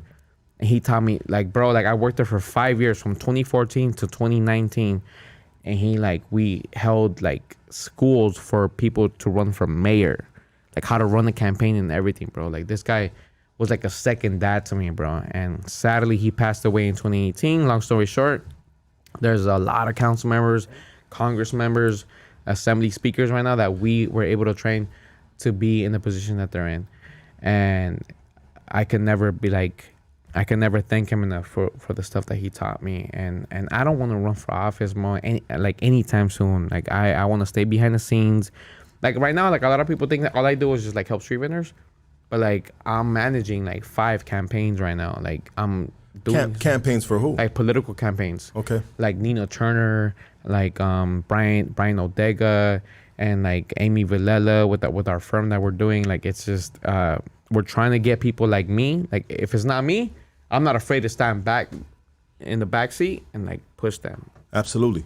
You know what I mean? And people like you are much needed to play the position, bro, to play the background. The background position is the most important position. Not everybody needs to get these bright lights put on them. You know what I mean? You know, the most important people are behind the scenes. You know what I mean? And when you have people that are behind the scenes, bro, they want to be in this light, then they're not doing their fucking job right. Yeah. So when you ask about certain people why they're not here right now, that's your answer for that right there. And that's a metaphor that I'm going to give you guys right now. You know what I mean? So let me ask you this, bro. Let me ask you this, brother. I mean, the street vendors. You've done a lot for the street vendors. Why are you like? Let's talk about some of the stories you've done for the street vendors. Share with us, brother. Fast forward like 3 years ago, there was a street vendor who got beat up in Long Beach. There was a girl who set up a GoFundMe for him, and she fucking vanished with the money. So I was like, that's wait, she what? She vanished. Okay. With the money, she never paid him. How much money was raised? $5,000. $5,000. And then so after, and $5,000 is life changing to a street vendor. Big time. Big time. Go ahead. So then after that, like, I guess because I kind of like highlighted that story, a lot of people kept hitting me up. And then I got in contact with other people who were doing the same thing, like the Hood Santa and everything. And it just snowballed into what it's on now. And people ask me this every day. Like, what's your goal? And I'll be honest with you, no shot to anyone. I am the only one that helps street vendors that is not on payroll to help street vendors. How do you feel about the artist Hypnotic? Hypnotic spits a lot of shit about street vendors. He's back street vendors up. You know Hypnotic, the artist? He's my homie. We actually did a music video for him. Shout out to Hypnotic, baby. Yeah, shout out to my boy Ruben Silva as well. I told him he's the Mexican Tupac when it comes to street vendors. Absolutely, dog. So we actually did a music video, and he actually invited a street vendor who became my homie. His name is Jose Luis. He got shot in the stomach in Watts. So Hypnotic hit me up, and he told me like, "Hey man, like I want to get Jose Luis out here, whatever." He paid him some feria and all this shit. Like he took care of him, and we shot a music video. And to this day, like that. So long story short, like I said, my goal was not to have anyone killed, because what's the word? You know, like to catch a wolf, you have to be a wolf, right? And luckily, till this day, ever since I started back in like 2019, 2020, no street vendor has got killed from an attack or a shooting, other than one street vendor that sadly passed away from getting ran over from a guy driving an Amazon truck and hit him. Freak accident. Yeah, freak accident. Yeah. And other than that, like, that's my only goal, bro. Like, we've actually had to hire PPO licensed street vendors. Sorry. What is a PPO street? Sorry. PPO licensed security with straps. Okay. So like for street vendors. For street vendors. So like I hired a couple of them to go to Long Beach and Watts and South Central, but mainly Long Beach, where they would literally stand there with them for 6 to 8 hours, and it came out of my pocket. And it to me was a beautiful thing when that street vendor told me like 2 months later that he found out that the gang that was messing with him found out that he had that type of protection. Till this day, bro, I haven't fucked with them, because I had to take drastic measures. And like I said, knock on wood, till this day, we haven't had a death from a shooting from a street vendor since the pandemic started till now. And I'm not saying I'm credited for it, but that was my only goal, man. And till this day, I don't make a dime from anything. If a street vendor is a victim, like for example, the guy who was a victim of a racist guy kicking his tamale car and saying he's a wetback, I got in contact with him. I got in contact with his wife. I taught him how to download GoFundMe, and they are the only ones who have access to their own GoFundMe. And so why this? And this will sound like this is a stupid question for the people that know. You know, for the people that don't know, why is it important for people like yourself to stand up for street vendors? Because a lot of us, like from my generation, aren't undocumented, and luckily, like I have that little privilege that I'm a resident, and that's what's important. Because if you have a little bit of fucking privilege, I admit it, I have that little privilege. You know, I'm a resident, unless I got caught up with like in some crazy crime, but like we need to step up, and we don't have that. And when you say a resident, I mean, is a resident American citizen? No. It's just you're able to. Like right now, I can't even leave the country. Like I'm a U.S. resident for life, but I can't leave the country until like I renew it, and I have to prove what happened with that felony shit that I tell you about. And I'm scared to do that. So like I haven't done that. So I don't feel any need from. I would love to travel, you know, and I can't do that. So working with some of the political giants like Bernie Sanders, you haven't had an opportunity to expunge your record? I haven't asked him, to be honest. You haven't asked him? Nah. No, so you're kind of like a selfless type of dude. You know what I mean? You're worried about everybody else, and sometimes you put yourself in the back burner. My dad tells me that all the time. My dad, I was like, yeah, you're always helping other people. You end up getting killed just like Martin and Malcolm, and you know. But I love my dad, and he knows what's best for me. I get it, but at the same time, like, I don't know, man. Like maybe it's like me projecting and trying to help the people I couldn't save. What I could do now, you know, like to be honest, like I feel like it's just, I'll be 100% transparent. I couldn't save other people. Like I couldn't save my homegirl Brandy. I couldn't save my homie Bino. I couldn't save all the homies and homegirls who got shot and killed in Cut A. Like there's not even a fucking cemetery here in LA County, bro. Like that I don't have someone that died in. I just feel like I owe it to them. Yeah, I feel it. I feel it, though. That shit hurts, bro. You know? I mean, change, man. We're always trying to promote change. You know, we're always trying to, you know, go to bat for other people, and it's just it's just really tricky, bro. You're in a business, bro, or you're in a stance. I mean, who do you look up to, bro? Who are your idols, bro? Who inspires you? Tupac. Tupac? Malcolm X. Malcolm X. What? And first, why does Tupac? Two-part question. Why does Tupac inspire you, and why has Malcolm X inspired you? Because I was like what, 8 years old, hearing Tupac. He was like the first rapper to like not talk about like the typical shit that rappers talk about, and like he well, you know what, like I had teachers that made me write articles about him. Like when I was in 9th grade, like my health teacher made me write 2 articles, one about Dear Mama and one about changes. And then when I wrote an article about them, I had to write an essay about them. So then when I wrote that essay, I was just like, you know. And I've always seen Tupac like I love my dad. But he was always busy working. He was the type of dad, you know what I'm saying? And I don't blame him for that.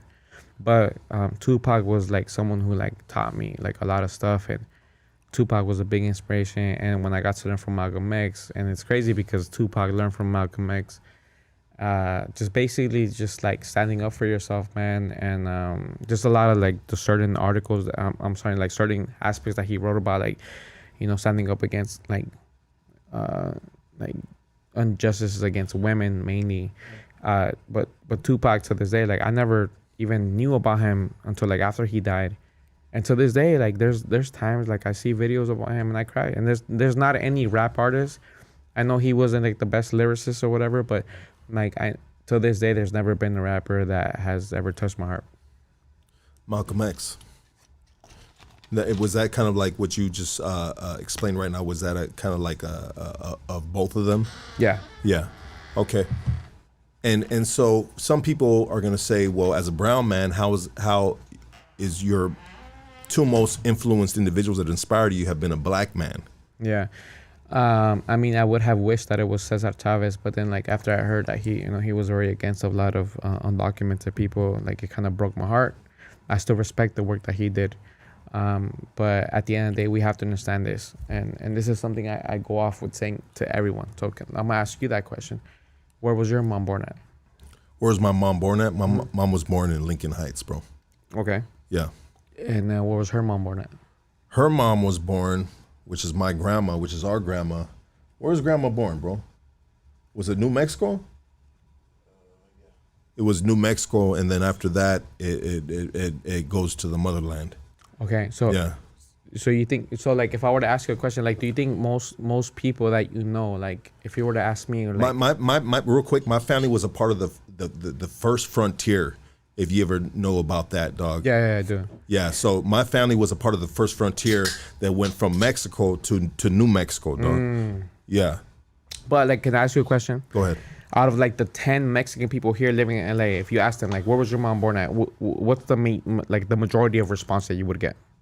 It would be Mexico, dog. Right. So what I'm trying to say is that like, a lot of Americans, or like the white people, they deported a lot of people, even though they were born here, they deported them back to Mexico, right? Yeah. So my point is like, we just barely got here, right? Yeah.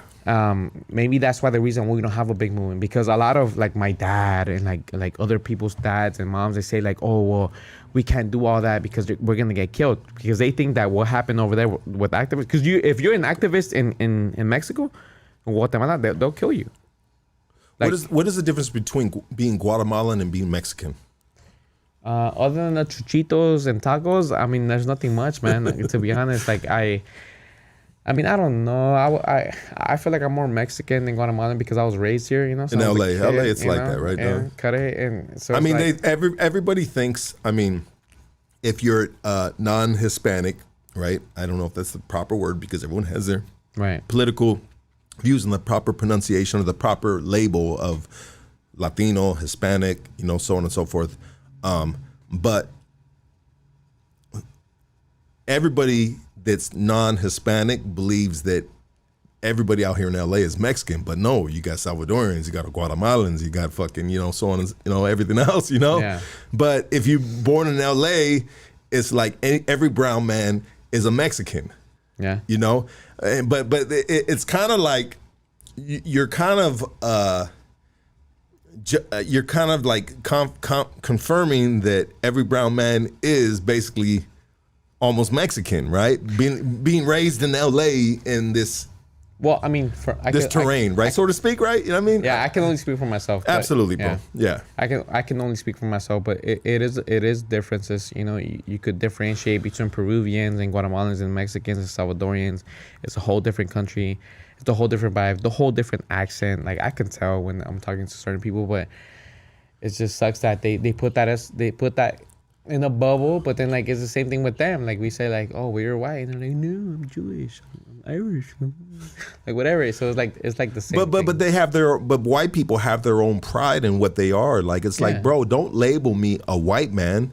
No, I'm Italian. I'm an Irish person. I mean, I'm Irish. I'm a Jew. Like people still have their pride on the white side as well of what they originate from. You know what I mean? And it's kind of unfair sometimes when we label everybody a white person, because a white person is almost like a derogatory fucking reference. You know what I mean? You're white. You know what I mean? So I'm white. No, dog. I'm not just white, bro. I have a background. I have an ethnic, strong background that roots from this, that, so on and so forth. I think it's unfair for us as brown people. See, that would be great if they didn't get a lot of privilege. Like for example, when you go to Mexico, like you got all the novelas, they hire only white Spaniard Mexicans. You know what I'm saying? They always leave out the dark skinned indigenous people because the Spaniard Mexicans. Because you have to understand like this, like. Until this day, I say this all the fucking time, is just like, we have Native Americans, we have Mayans and Aztecs all across America. But Native Americans got the casinos, they got all this stuff. But what about the Native Americans in Mexico and Guatemala that always get the back end of everything, bro? Like you go watch Univision and Telemundo and all these novelas, they always hire all the white looking, the blue-eyed Mexicans, bro. It's just like, and what's the difference between them and Trump when they both came from Europe? You know what I'm saying? Yeah. So there has to be a difference to what they see, because if I go back to Mexico right now, Guatemala, we have that racism. You know what's so crazy though, bro? And this is just me playing like the devil's advocate, so to speak, bro. But like, so we talk about the Spaniards, you know what I mean? And so there's a lot, I have Spaniard blood, bro. Right. From what happened with when they invaded fucking Mexico, dog. Right. You know what I mean? They raped, they pillaged, they did all this shit. But if you like it or not, bro, you know what I mean? Like, so I did if you believe it or not, DNA. Dog, I did the DNA thing, dog, and I have a strong Spaniard fucking bloodline, bro. Mm-hmm. You know, and some people say that's white. And then some people say, well, that's actually a part of the Mexican culture. Yeah. You know? What would you say about that, bro? Well, I mean, it's the same thing. And I've told this to a lot of people that I told them, like, well, if my mom was raped, I'm not gonna coincide with my dad's family. Yeah. I'm not. Are you who your father is? Are you your father's seed? I mean, my father is dark skinned. He's brown. He's a brown man. Yeah. And I do consider myself his seed. And my mom, she has, like, if you look at her family, they're all blue-eyed. But my mom, she's a very humble person. But at the end of the day, it's just like, you know, it's like Obama. You know, he was half black, half white, but he kind of related more to the black side. You know. Yeah. And obviously, that's what happens when you cause gentrification. You cause a genocide towards a whole, and you kill 100 million natives, but yet we're still here. So at the end of the day, I can call out the racism in Mexico and here, and that's something that we have to deal with, and that's the truth, because como te dije, like, it's in Mexico, there is a lot of racism towards indigenous people. And that's a trip too, and that's a topic that we haven't touched on right here at Hoodstocks, bro, in regards to racism in Mexico, dog. That is an untouched subject right here on Hoodstocks, bro. You know what I mean? That we don't ever even think about, bro. The racism in Mexico, in politics, in the industry, the movie industry, bro. Why are we just hiring the blue-eyed Mexicans that basically probably have majority Spaniard blood in them? But check it out, bro.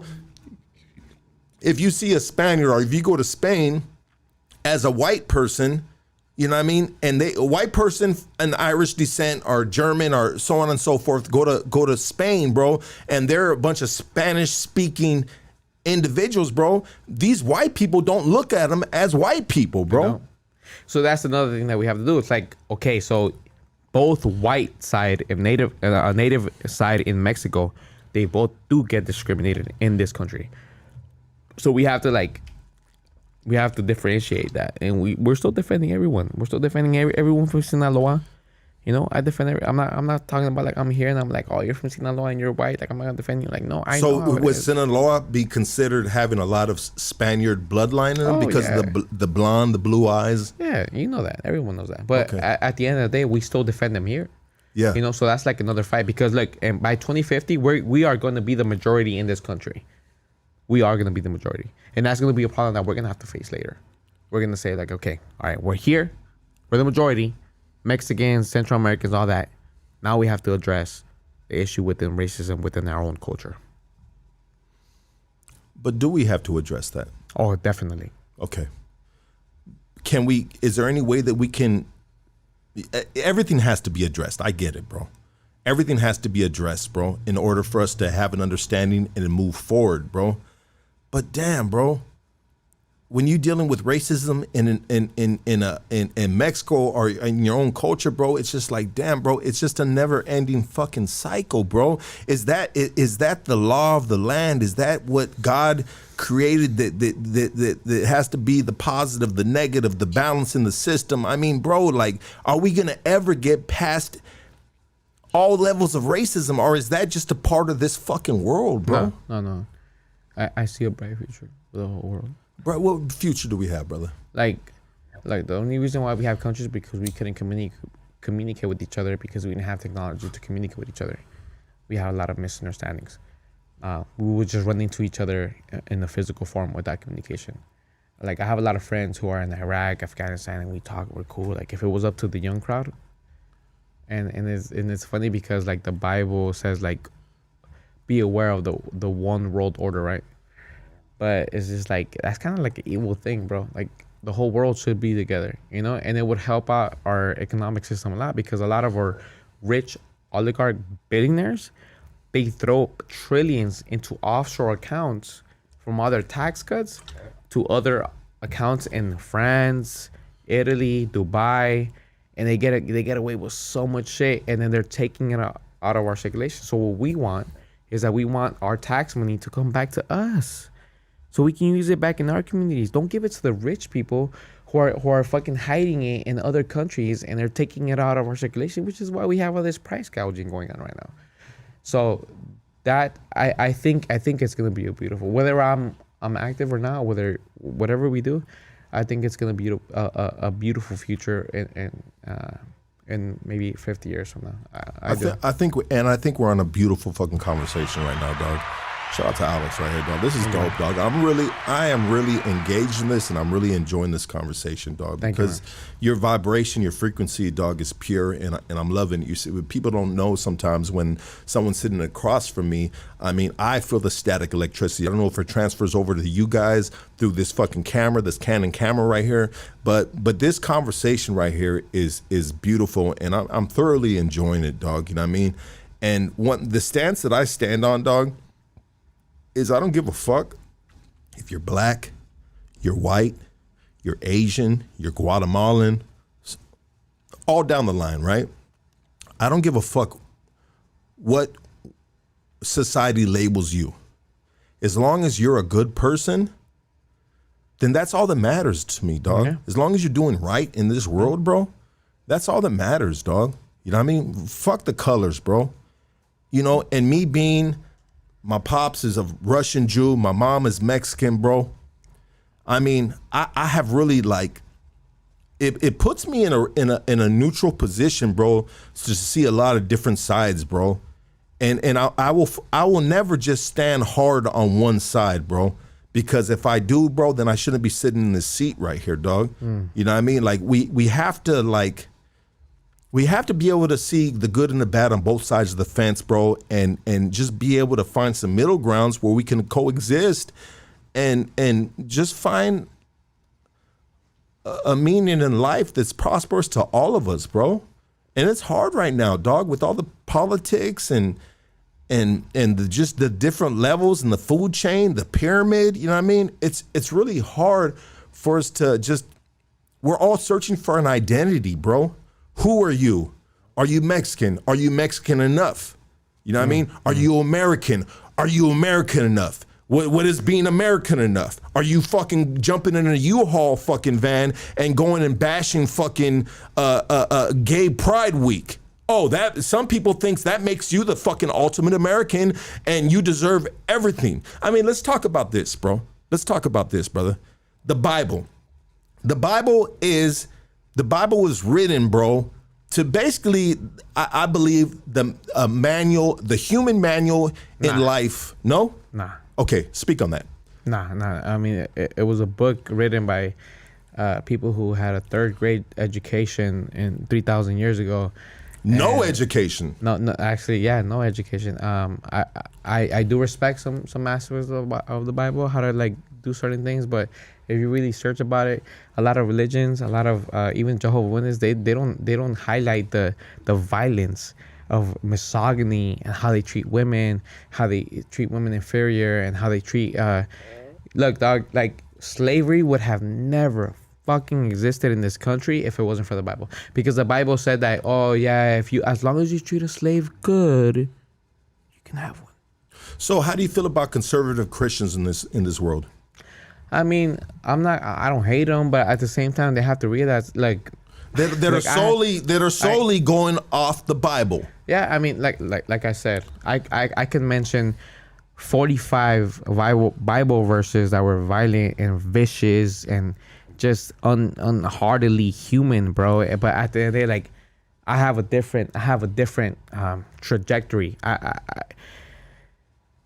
I grew up Jehovah's Witness all my life, and I feel like Jehovah was like my whole world, right? He was like my dad to my dad, right? And in 2012, I went to college, and I realized, like, oh shit, like, you know, for 7,000 years, people believed that Zeus was their god, you know.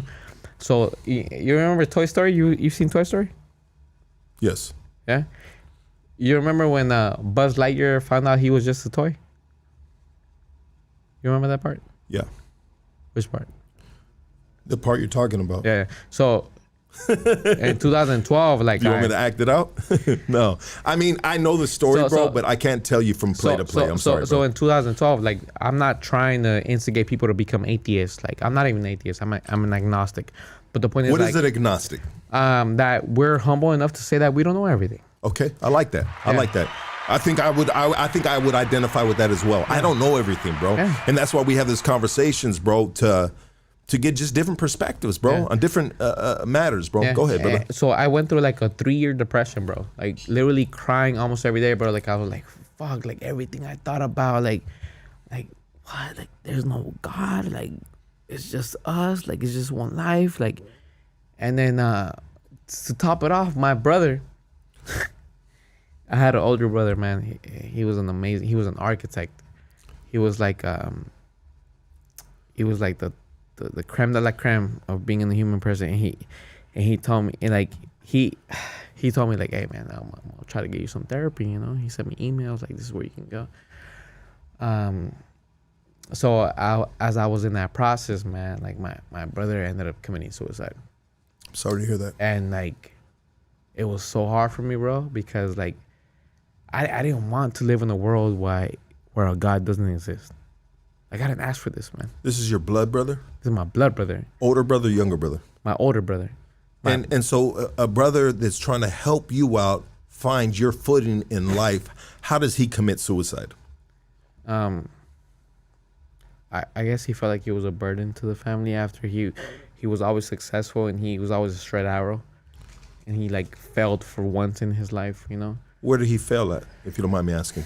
So like, he was like an elder of the the Jehovah's Witness religion, right? And then like after that, like he committed an error where he got expelled. If you're Jehovah's Witness and you like do an error, they'll expel you. No one can talk to you for like 6 months at least until you get like reestablished or whatever, right?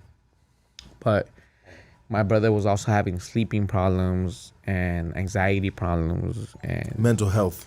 this motherfucker always thought he knew it all, so he fucking went online. He started taking pills from online, and so like one time, so prior to his first commitment of trying to commit suicide, he asked me to like, hey, let's go to Denny's, right? And we sat down. It was like 9 p.m. It was right there right here in Commerce, and we sat down. There was a 24-hour Denny's, and like we ended up leaving that Denny's. It was 7 a.m.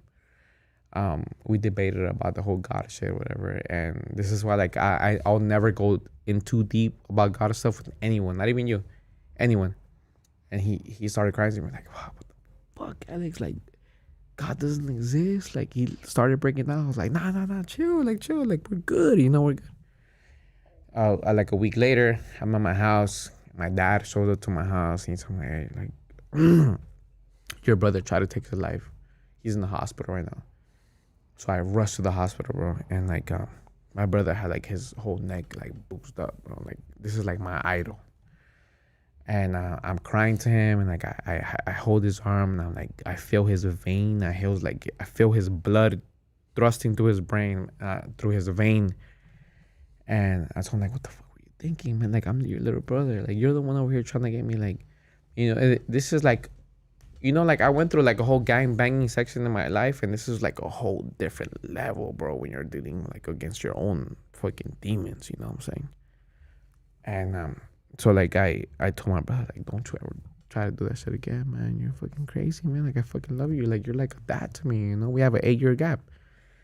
My brother was always there for me, bro. Like if it would be 2, 3, 4 a.m., I'll call him, he'll always answer. Like he was always like the one telling me like, Alex, like he was like, I love you so much, like I'm scared to go in your car with you because you have so many enemies, and I want to be there for you, but I can't, right? So long story short, he was there for about 3 weeks, and then I'll never forget this day, man. It was a Wednesday in 2015 in May. And I told my brother, I know he was there for 2 weeks for on a 5150 hold. And I told him, hey, when you come back to I want you to come back to live with me.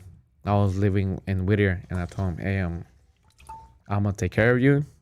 Even when you're taking a shit, I'm gonna fucking be there for you. He laughed like, I'm scared to go back outside because I'm gonna commit suicide, And you're talking about the first family member in my family to own a house, college graduate. This guy was. I wish everyone would have met him. But anyways, so all right. So it was a Wednesday night, and he told me, yeah, like on Monday I'm gonna get released, and you're gonna go back to my house. And then I remember it was a Friday night. He calls me from a phone. And I answered the phone, and I told him, like, wait, is this Alex? He's like, yeah. I was like, what are you doing? You're out? He's like, yeah. I'm going to stay with my wife for 2 days, and I'm going to go back with you on Monday, right? And then on Saturday morning, I grew up with 2 older brothers. The second oldest calls me, like, hey, Alan's missing. Like, bro, like, that shit fucking broke my heart. Because I knew that he was gone, but I just didn't know how. And then I was scrambling, like trying to think of something, and I was in my house, and then my dad rose up to my house, bro, and he was wearing glasses, and I just knew something was wrong. And then I go outside. I told my dad. He tells me, I need you to go somewhere with me, and I told him, don't tell me. Like I just tell me right now, like, is he gone? Like, is he gone? Is he here? Is he gone? And then my dad just says, like, he's gone. And that shit was fucked up, bro, because, like, there's a lot of shit that gets unaddressed as men, all the shit that we go through, because they told us to bottle everything up, and he was like, he wasn't just like a dad figure. He wasn't just my older brother. Like, he was everything. And I just wish that he would have seen, but he would have seen like what I'm trying to do now, and it's something that as a man, like when we break a bone, we go to the hospital, but when we go through something traumatic, we just fucking put our pants on, go to work, and that's it. You know, we need to seek professional help for our trauma. And to be honest, like, I've been through so much stuff growing up, losing homies, getting shot, girlfriends, lo que sea, and it's just like my brother was the one that hit me the hardest.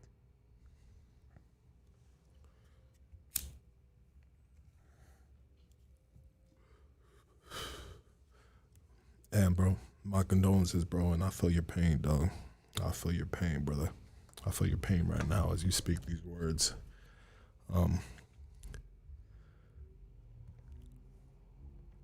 You know, when we have these, I was talking about entities earlier. When we have these institutions, that's probably the better word. When we have these Jehovah Witness institutions, when we have these different institutions, religious institutions that tell us who we are and how we should move. I really believe that it's cancerous to our society.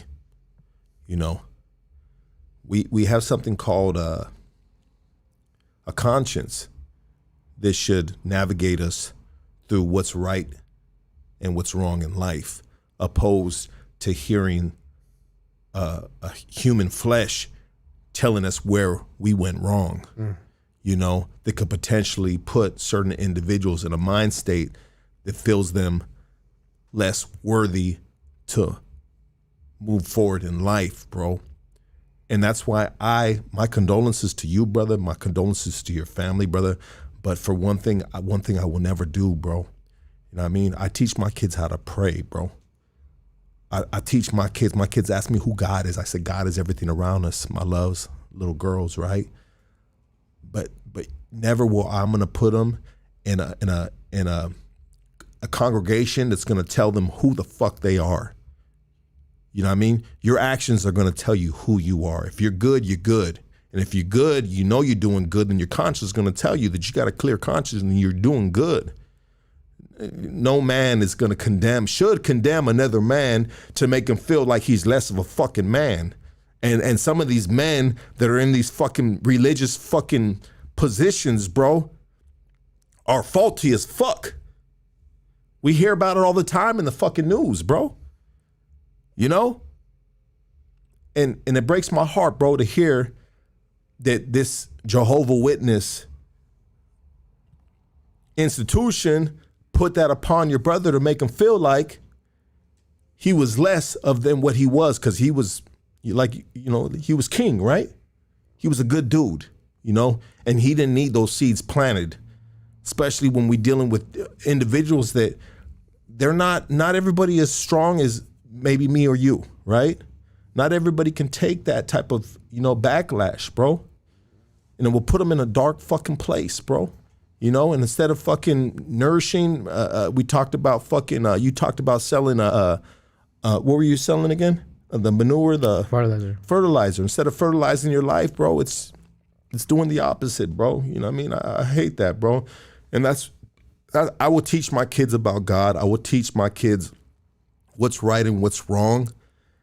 But I will never put them in an institution where another man is gonna step before me and tell them who they are and what they need to fucking do. But I mean, that's what it is, though. When you teach your kids about religion, that's what it's gonna be. You're trying to teach them to their every religion that's popular. But now, at my discretion, though. You feel me? At my discretion. No, I get you what you're saying. Yeah.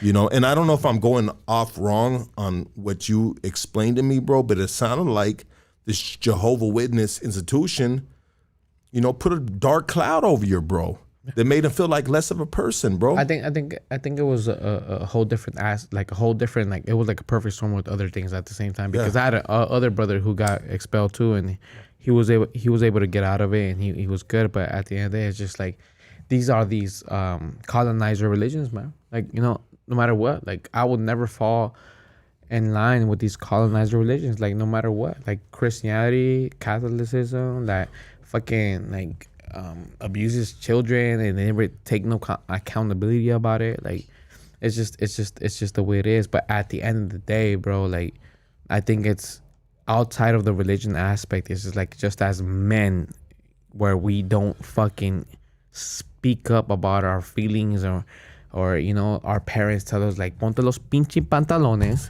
y vete a trabajar and shut the fuck up, stop being a little bitch. But it's just like, nah, like, you know what, like if I break my leg, I go to the hospital. You know what I'm saying? The most hardest motherfuckers, they break a leg, they go to the hospital. If you go through something traumatic, why not go to a professional and talk about, like, I used to be a fighter, bro. Like I had to take anger management for like a bunch of other shit that I had to do. And it's just like, I found out that, like, you know what, maybe the guy going on road rage is fucking tripping on me, and maybe he just got fired from work, you know. And now, like, I told him back empathy. I told him back, fool. And then like, how many homies have we lost through that? Too many to count. Let's do this, bro. Let's take a quick break, and then we're gonna go to phone calls. You want to take some phone calls? Oh yeah. Let's take some phone calls. We're gonna take a break, quick break. Shout out to all 300 plus that are on this chat line. Like, subscribe, tell a friend. We're gonna be right back with phone calls. I love you guys. Thank you guys for tapping in with us on a Sunday and shit. You know what I mean? We're gonna go on a break, take some phone calls. All right, we'll be right back.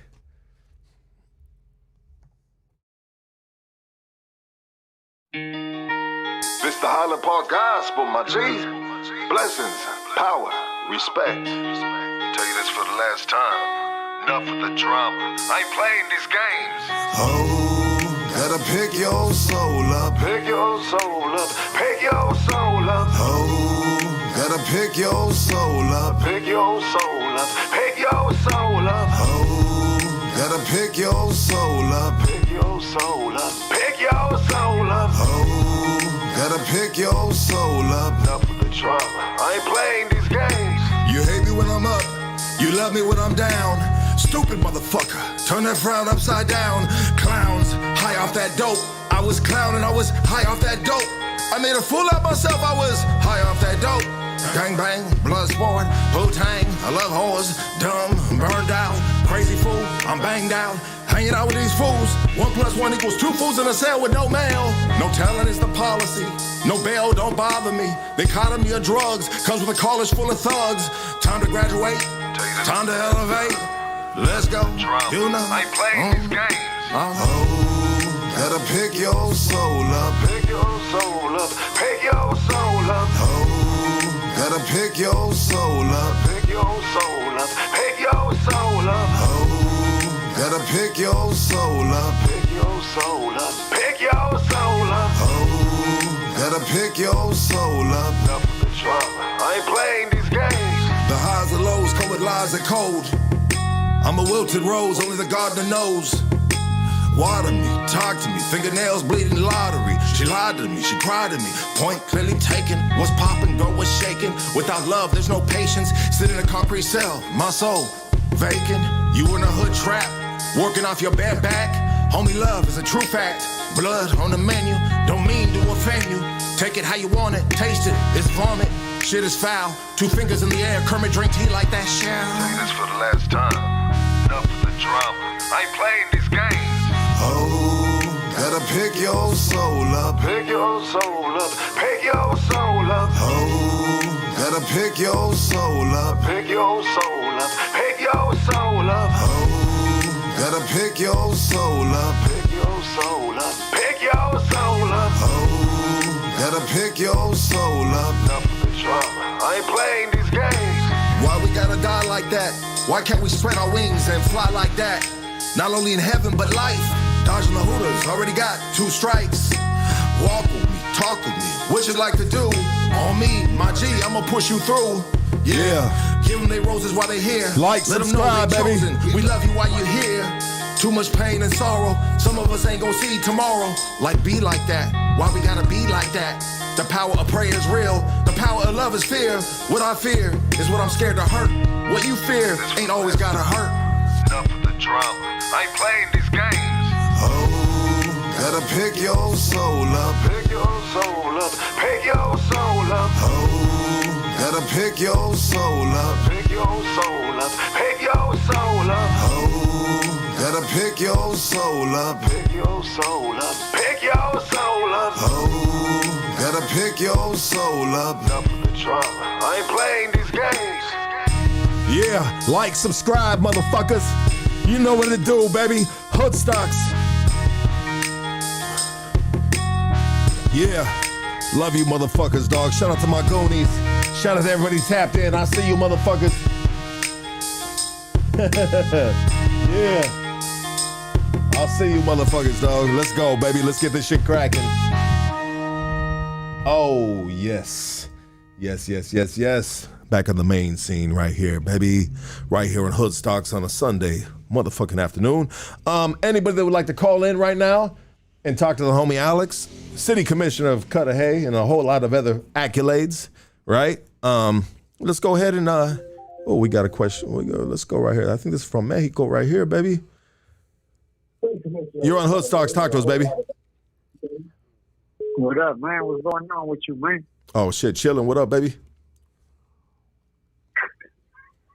What's the whole thing? What's the topic? What's really going on? What you guys talking about? The Avengers or what? I mean, you got a question, bro? Or are you trying to, do you need to rewind the track and listen to the fucking podcast? You got a question, my G? Talk to us, dog. Okay, he hung up.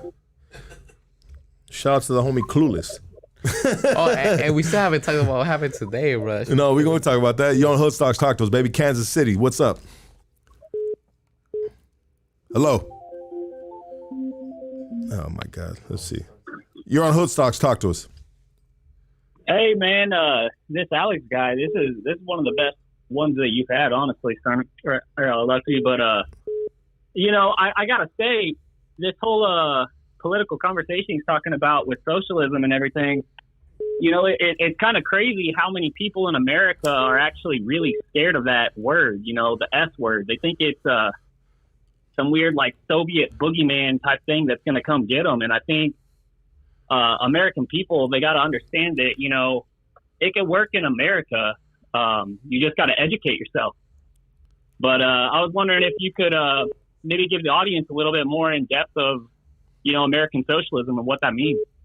Oh, sure. I could do that. Absolutely. Hey, where are you calling from, brother? Kansas City, Missouri, man. Absolutely. What's your name, brother? Soto. Hey, good to meet you, brother. Thank you for calling. That's a good question, dog. We're going to let homie answer that right now. You gave me a big smile. Thank you. Appreciate it. You gave me a big smile because a lot of people think that socialism has to do with authoritarianism, right? Where people, the government has to dictate whatever you do, but it's just the workers owning the means of production of a company, basically like a union, and you fuck with that. Yeah, IBW Local 11, baby. Yeah. Okay, so does that answer that? Yeah. Okay, there it is, right there. Yeah, and speaking on that with the union thing, being in the Midwest, unions, depending on where you're at, can either be really strong or really weak. And it's union by union basis here. It seems like that, they're voting a certain way. And I see time and time again, some of these union workers, my dad's a union worker. They vote for a political party that is more popular in their area just because, you get kind of ridiculed if you say you're something else, instead of standing up for, hey, this is providing for my family, this fool might give me $100 extra bucks, a year. But, if I vote for this, and, in 4 years, I make 10 extra grand. But people don't understand that. They don't see that. You know that. Absolutely, brother. Good point, bro. But yeah, I appreciate the answering the phone call. You guys have a good night. Absolutely, you as well, brother. Right. You are on nothing. Let me see.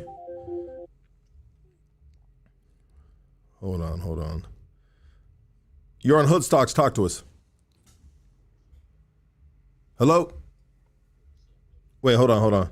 You're on Hood Stocks. Talk to us. Hello? Yeah, go ahead. You're live, baby. Hey, check it out. Hey, Alex. I think I give you a lot of respect for what you do. I think you're very passionate, just the way I look at Bernie Sanders. You guys stand for something, but don't get smiles right away, bro. I think you're a fucking idiot, but I respect everything you say because you're passionate, but you're a fucking idiot. You're low IQ vato. You think you're this and that. Look, bro, I get it. You've been through some shit. Your friend passed away, but you don't understand business, baby. I grew up in the hood. I came from nothing. I'm not rich, but I'm making a cool little six-figure income. I don't complain about the white man. I don't give a fuck about the system. That shit doesn't hold you down, baby. What holds you down is your attitude. You got a victim mentality, fool, and that's your fucking problem, dog. Nobody owes you shit. I get it. They brought you from Guatemala. I get it. But you know what? In 2022, the system is open for everybody. Capitalist is the only way to go. And I know Lucky indirectly, but I don't know him at all. I know him because of his podcast. He's a hustler. He wants to make his money and he wants to take care of his kids. Yes. And the way you are, Alex, you're just a victim-minded vato. But I respect I respect how you're passionate about it. But you know what, fool? You got to quit that shit, dog. Huh. Because this is an interesting caller, bro. I mean, bro, and the idiot word, dog, is like, you're above that, right? It doesn't affect you, dog. I mean, we're gonna take that. Why don't you come out here right now? Tell me in my face. I was kidding. No, we're gonna we get it. We get what you're saying. You made your point clear, bro. Now we're gonna let homie respond to that. Nah, I agree with you. I feel like we should take accountability of us to like actually work hard for what we can. But like, let's look at the statistics. Like 63% of people, wealthy people in this state, in this country, are built off of inheritance. Look, dog. So what, dog? Get your own inheritance, baby. Let's keep working. You guys said let's keep working, but you cannot say that works for everyone, dog. Because Bro, 1 out of 10 what do you got going on? small businesses, 1 out of 10 small businesses are failing in this country. You cannot say that's a success, my dog. Why? So you know why? Because Republicans have policies. This is why Republicans have policies that 9 out of 10 states. 9 out of 10 poorest states are Republican, and the thing that you're falling in line into Republican, which is fine, bro. Look, I'm not saying that we gotta stay with our fucking hands tied down, but you have to understand. You have to understand that you think. There you go with that victim-minded mindset again, bro. Stop, knock it off, bro. So you know what I see you as. What I see you as that you like to take it in the butt from white people, no matter what the fuck they do. You want to fucking take it in and be like, you know what, white man, I can still be successful after you fucking take $300 fucking billion during the pandemic. Fuck that shit, bro. Wow, and what? What's your point? What's your point? You don't understand. You want to make it harder for our raza to become successful, but you are Republican and you think that Republican policies are the best thing for everything. Look, at the end of the day, money. Check this out. Okay, let me say my piece. You can't make money and make excuses, bro, at the same time. You can't. That's what you do. So you don't look at the stats. 9 out of 10 poorest states in this country are Republican. Fuck, who gives a fuck about Republicans? Fuck them. All you do is cry and complain. What about them incarcerating us at 5 times the rate compared to white people per capita?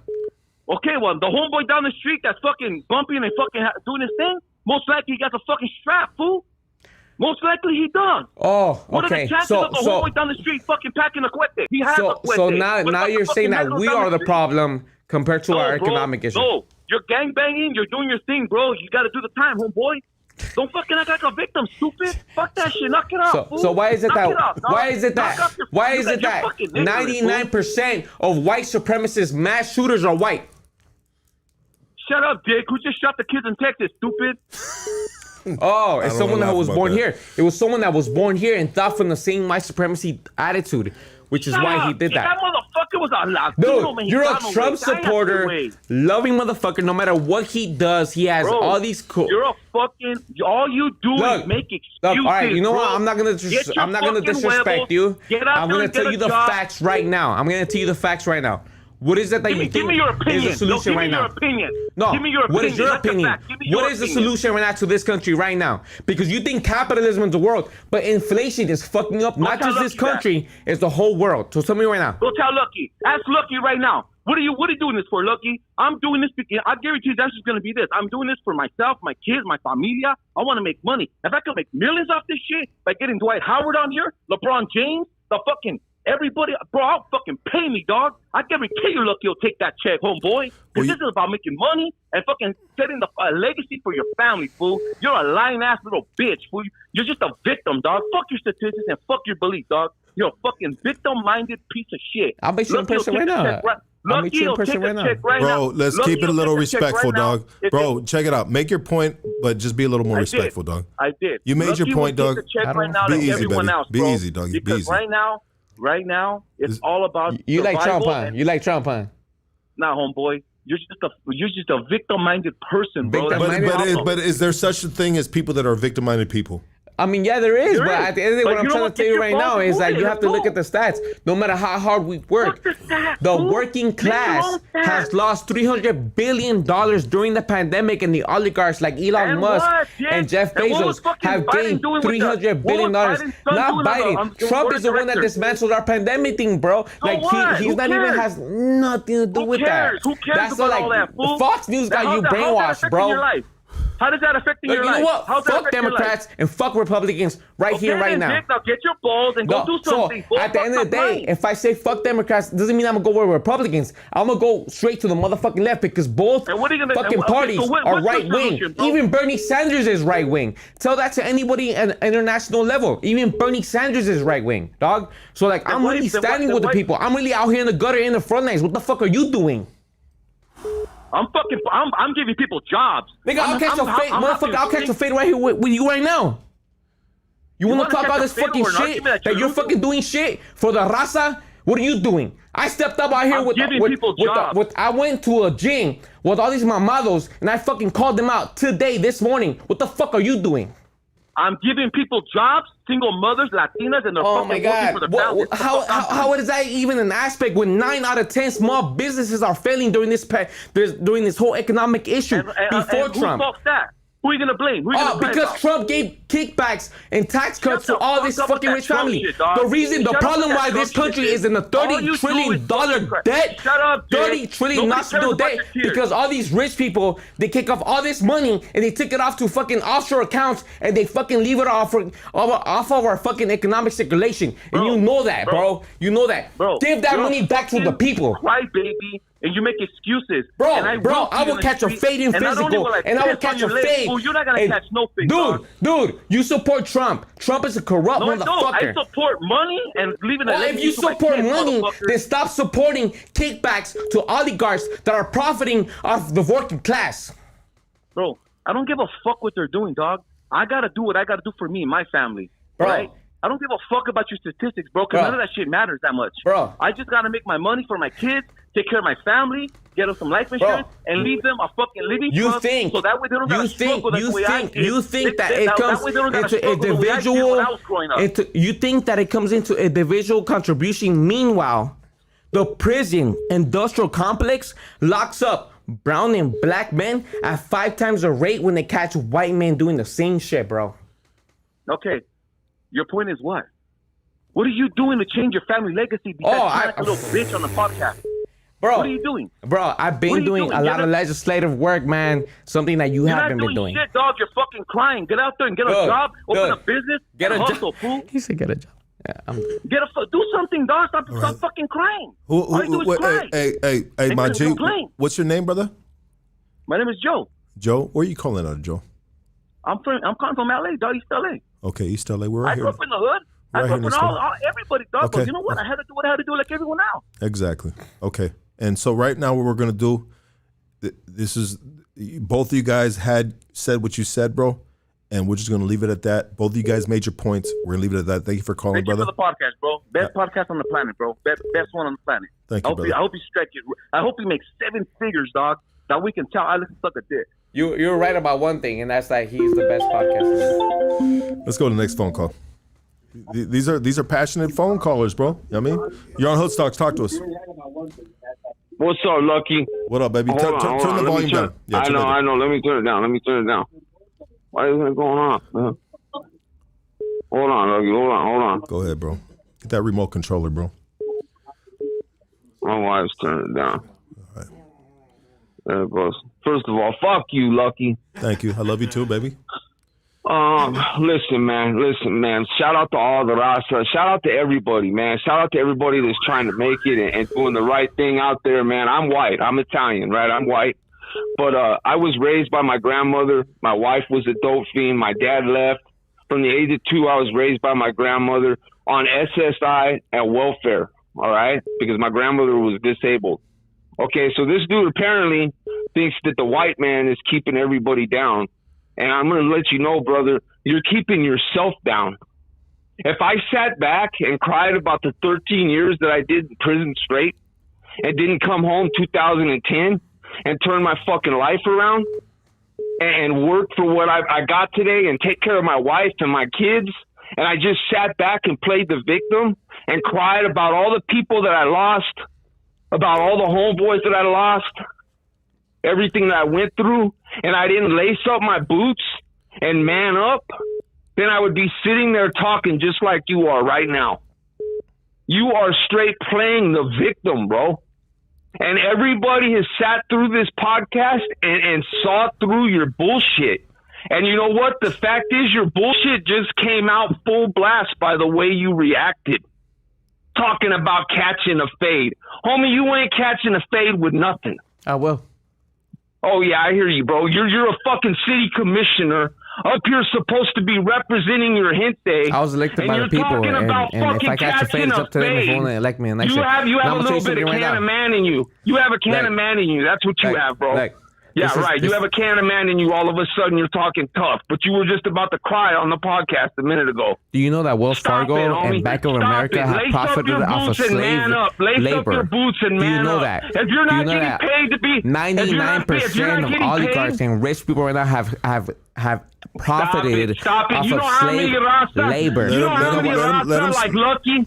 You know how many Rasta like Lucky that I see that work hard and that are handling their business and doing the right thing and making shit for their life? I still do that too. I still do that. I big make that. I'm pretty sure I make more money than you. All I'm trying to say is that I'm trying to make it easier.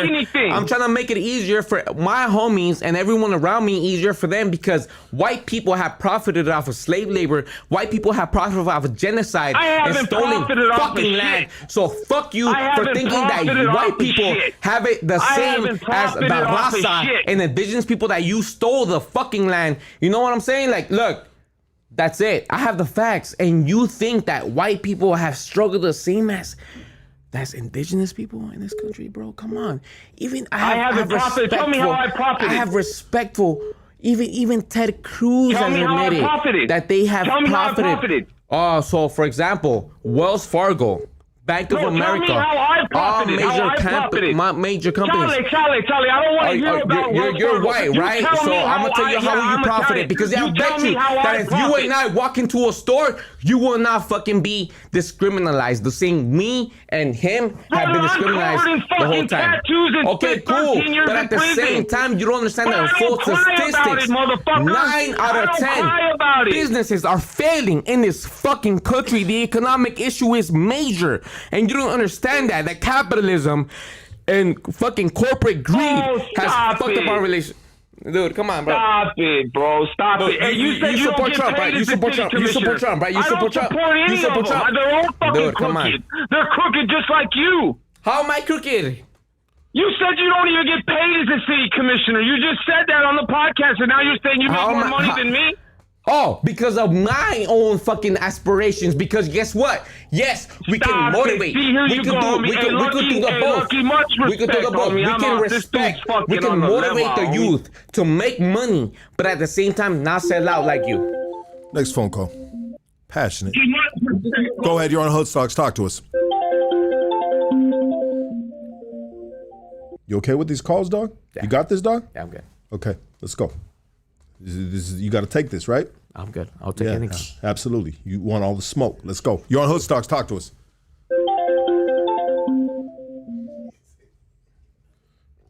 Hold on. Let me get you on. You're on Hoodstocks. Talk to us. Lucky, buenas noches. Alex, what's up, man? What's up? Hey, quick question, bro. So, how you're saying you do these political things for different people or whatever? Are they all from the same party? Like, as far as the campaigns you're running, Like, is it one way? Like, is it Republican? Is it Democrat? Or which way do they lean? Oh, okay. So I was telling Lucky yesterday too. Like I was saying, like when there's our raza, and I understand why our raza is disappointed with the Democratic Party, and I understand that 100%, 100%. But it's not like the only alternative is Republicans. Like in the international level, ask anyone in Europe or anyone else out there. Republicans and Democrats are right wing. Like, why can't you just like step away from that and just ask for the smallest shit? Medicare for all. Medicare for all. We are the only major country that does not offer Medicare for all. So just by that, like you don't have to join. Just because you disagree with the Democrats, you don't have to join Republicans. Fuck them. So I get what you're saying as far as the socialist thing, bro. But you know, a lot of motherfuckers ain't willing to work, bro. Like so how the fuck are we gonna support? You know what I mean? Sorry to cut you off. I'm sorry, homie. No, go ahead. Sorry. So we have been productive for the past 5 years. So much productivity that our productivity has risen to 69% and our wages have remained stagnant. So we are working. Right. Everyone knows that. And the problem is, homie, is that we have a lot of lobbyists fucking taking tax cuts and taking away from the working class. And then right now we have the gas companies fucking being able to say what, like, if I was a CEO of a gas company, I would like, you know what? I'm gonna make gas like $10-12 an hour, and nobody can say anything to me. Are you talking about oil companies? Yeah, oil companies can literally say whatever. So check this out. So I actually work for the oil and gas industry. So you know, and that's not the way it works. That's not the way it works, bro. That shit's it's a commodity that's traded out in the open market throughout the world. Exactly. So it's a worldwide problem. We don't set the prices, bro. So when Joe Biden fucking, you know, the Keystone Pipeline, and if you're looking like Warren Buffett, dude, that Keystone Pipeline was oil going towards Mexico and Canada, had nothing to do with us. It was gonna only remain 11 permanent positions. That's some bullshit, bro. But you're tripping because you know what, bro? That shit actually did cause chaos, and I'm telling you right now because, like I said, I'm an oil and gas worker, and they don't set the prices, bro. That's not the way that shit works. You know what I mean? There's so many restrictions in different counties, as far as production that that's not the way it works. To say that gas companies set the prices and all this shit. So let me tell you this: all these politicians that want us to go green, bro. You don't think there's a fucking agenda behind all this shit? As far as like, so if gas prices go up, what do you think is gonna happen? What are they trying to push right now? More fucking electric vehicles, more fucking this, more that, without even having the fucking proper infrastructure for that shit. Because if you really think about it, how many times throughout the year, bro, do we have brownouts during the summer and shit because people are using their AC? We don't have the electrical grid for this shit. So this shit goes a lot deeper than I think most of us even realize, bro. You know what I mean? And I'm not trying to disrespect what you're saying or nothing or come at you sideways, but there's a lot of moving parts to this shit, bro. You know what I mean? A lot of moving parts. So gas prices are going up all over the world. I just hear. Yeah, and they are. You know what I mean? Russia was a big provider, but in the U.S. they only provided about 10% of our foreign oil. Russia only provides 3% of our gas oil. That's bullshit. So, but I mean, yeah, man, it's just crazy because we're living in fucked up times, and like by your previous callers, Lucky, you know what I mean? Like people are passionate, and politics are hard shit to bring up, bro. You know what I mean? Like there's always a lesser both of evils, right? So like, why is it that our economy always fucks up when Republicans are in office? And even Trump has said it. You look it up on YouTube. When Trump said that our economy always fucks up under Republicans. Why is it that? Yeah. Because our policies, guess what? I don't agree with Republicans, or Democrats at the end of the day. You know that. Everyone knows that. I'm not biased, and I'm being 100% with you. And I told Lucky earlier today, bro. Look, at the end of the day, I look at the stats. I look at the fucking stats. The Trump administration had 89 criminal indictments, 11 convictions, compared to Biden after fucking almost 12 years, bro. He has never had even a fucking indictment, even the accusations with his son. That's all I'm saying, homie. Look, and at the end of the day, hold on. At the end of the day, we don't have to choose between both of those. We can go towards more left because the rest of the world they look at us like a joke because we are the only major country in the world that we do not provide Medicare for all. And we make our people and the big pharma control us everything. If you look at fucking the donations for every politician, you'll see why things are the way they are. We need to get rid of Citizens United that allow any corporation to plummet so much money unlimitedly to any politician. So right now, politicians are not running this country. It's corporations. So you know what that is? Yeah. That's capitalism. Capitalism has a lot. Agree. There you go. It's all good, dog. I agree, bro. It's all good. Let's be good. It's all good, and let's have a respectful Thank debate. you for that. Yeah, let's have it. And thank you, No, brother. I'm not gonna come across like that, bro. I was raised a little bit different. You know Thank what I you, mean? brother. I But appreciate it. And you know what was your name? my name's Adrian, homie. Adrian, mucho gusto, man, and I appreciate your respectful conversation, and I think that you're a very smart individual, and I think I still have a lot learning to do, man. I still do. No, I think, No, and, so- and you know what, bro? But like, you know, to what's been going on with the cause and shit. Like, we're not gonna learn shit if we're just coming across with one side of shit. We gotta hear both sides out, bro. And that's the problem with this motherfucking country is that one side always thinks they're righter than the other side, bro. And you know what I mean? Like I want to hear somebody else's perspective. Right now, we're going it's- through a nonpartisan issue with street vendors, so join me, man. Hit me up. You know what I mean? So I like hearing, I like learning, and we ain't gonna learn if we're fucking if our mouth is running, our ears can't be fucking listening. You know what I mean? So we all gotta chill a little bit and hear people out and stuff. There you go, baby. Love you, doggy. Thank you, brother. Thank you, dog. Let's go to the next phone call, baby. This is dope. I love this right here, dog. I really love this right here, dog. You're on Hoodstocks. Talk to us. Hold on. You're on Hoodstocks. Talk to us.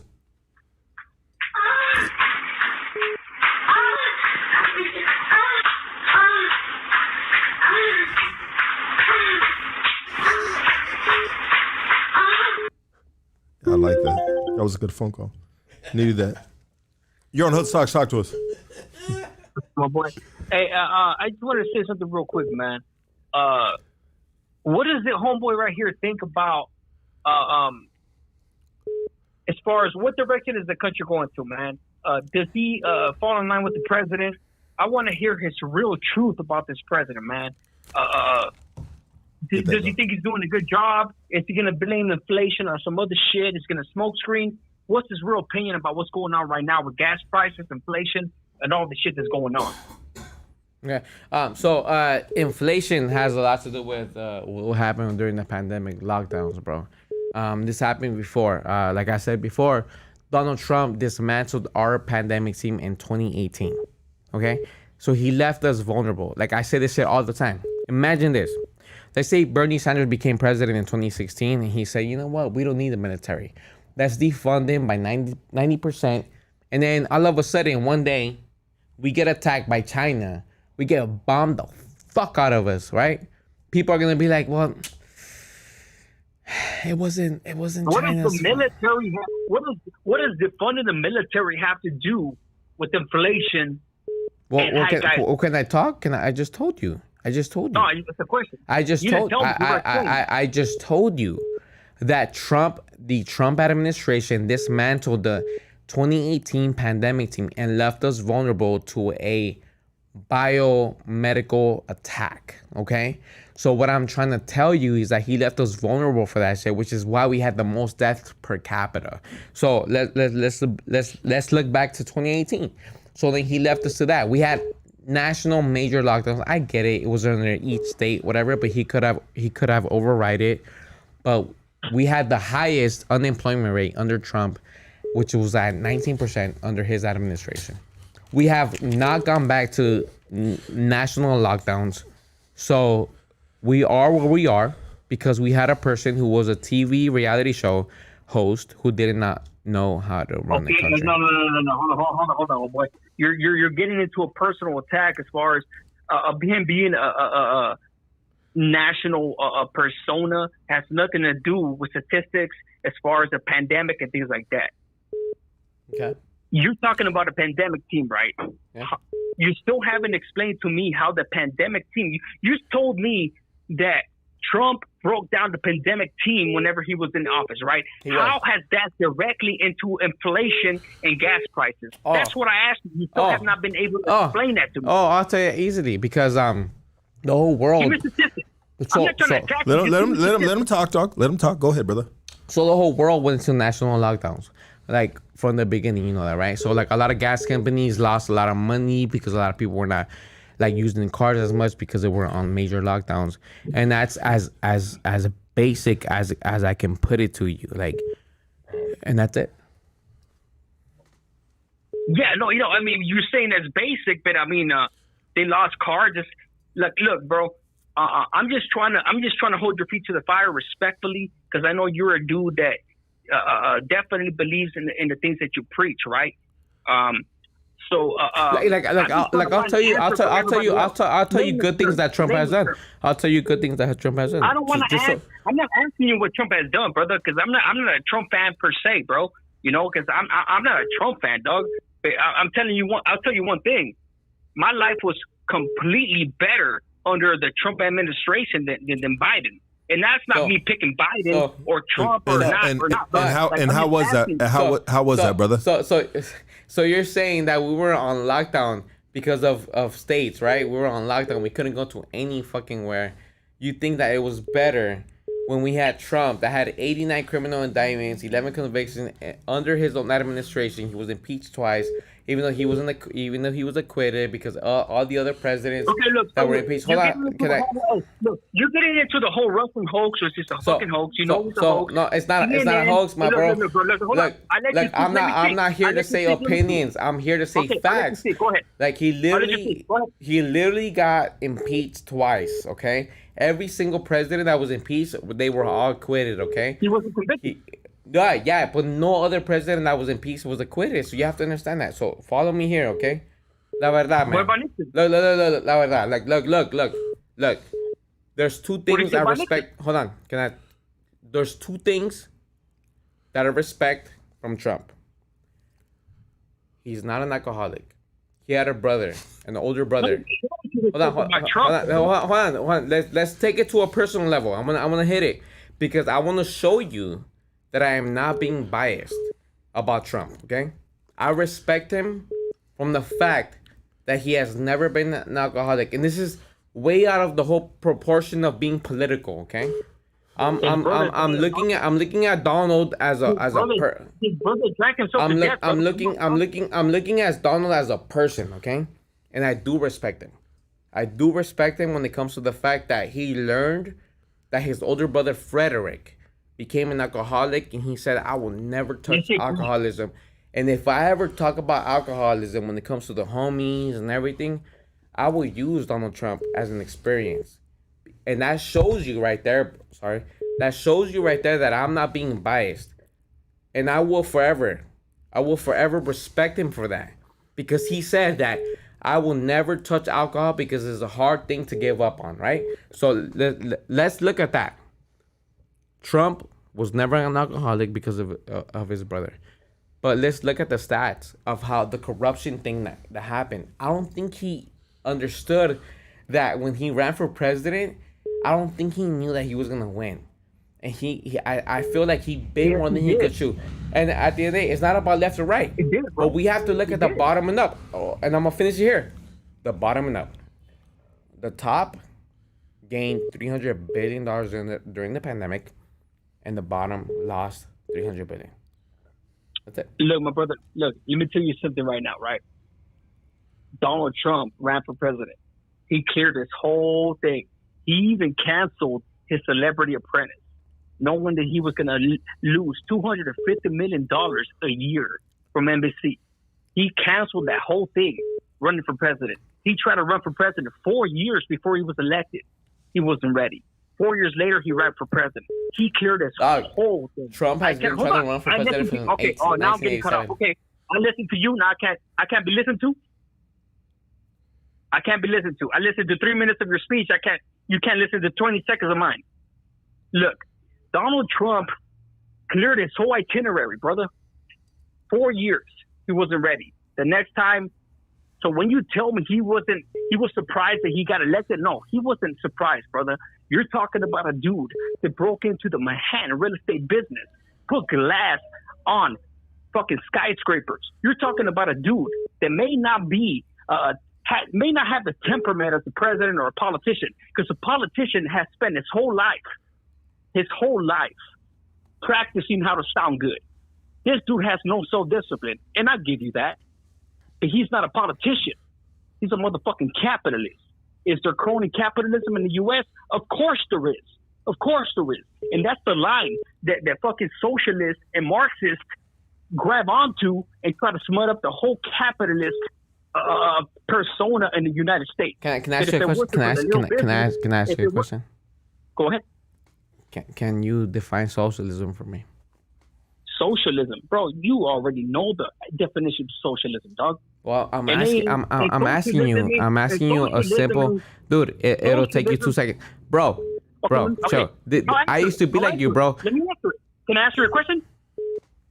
Do you know who Karl Marx is? Yeah. Do you know who Vladimir Lenin is? Do you know who Joseph Stalin is? Answer that. Dude. Do you know who those individuals are? Dude, just answer my question. Can you define socialism for me right now? Yeah, bro, I asked you a question. I answered your question with the question. Resounding, brother. Don't try to deflect. Don't try to smoke screen. Those three names tell you, you know the. I know the definition. Bro. Listen. This right now is historic. I am asking you a simple question.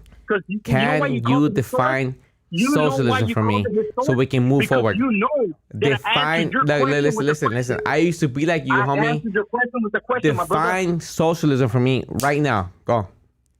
I answered your question with the question, and that's why you called it historic, because you know the ramifications of the conversations that we're having. Okay, let's move forward, dog. Let's move forward to the next phone call, brother. Thank you for calling in, brother. We're gonna move next. Thank you, brother. I appreciate you calling in, dog. Everybody's respected right here. You're on Hoodstocks. Talk to us. All right. What's up? Look. What up, dog? All right. I'm just calling in on me. You know, I'm just tripping out how everybody's calling and hating on the homie, dog. You know what I'm saying? There's a homie that turned into a city commissioner, dog. And this is where you see all the fucking hate from our own fucking gente, homie. You know what I'm saying? Instead of congratulating the vato, he ain't perfect, but look at what he did, homie. He's a city commissioner. He's helping vendors and all kinds of pedo. And everybody just fucking hating, homie. Just calling and fucking shooting them down, homie. You know, you keep doing what you're doing, homie. You know, everybody else, homie, go somewhere else with that masa. There it is there. Okay, next phone call. Thank you, man. That means a lot to me. You're on Hoodstocks. Talk to us. Yo, Big Luck. Yo, what up, doggy? Yo, what's up, G? Man, fool, it's hard to get a hold of you, my boy. Motherfucker try to call like 50 times and shit. Well, you know, dog. It's we I guess we popping right now.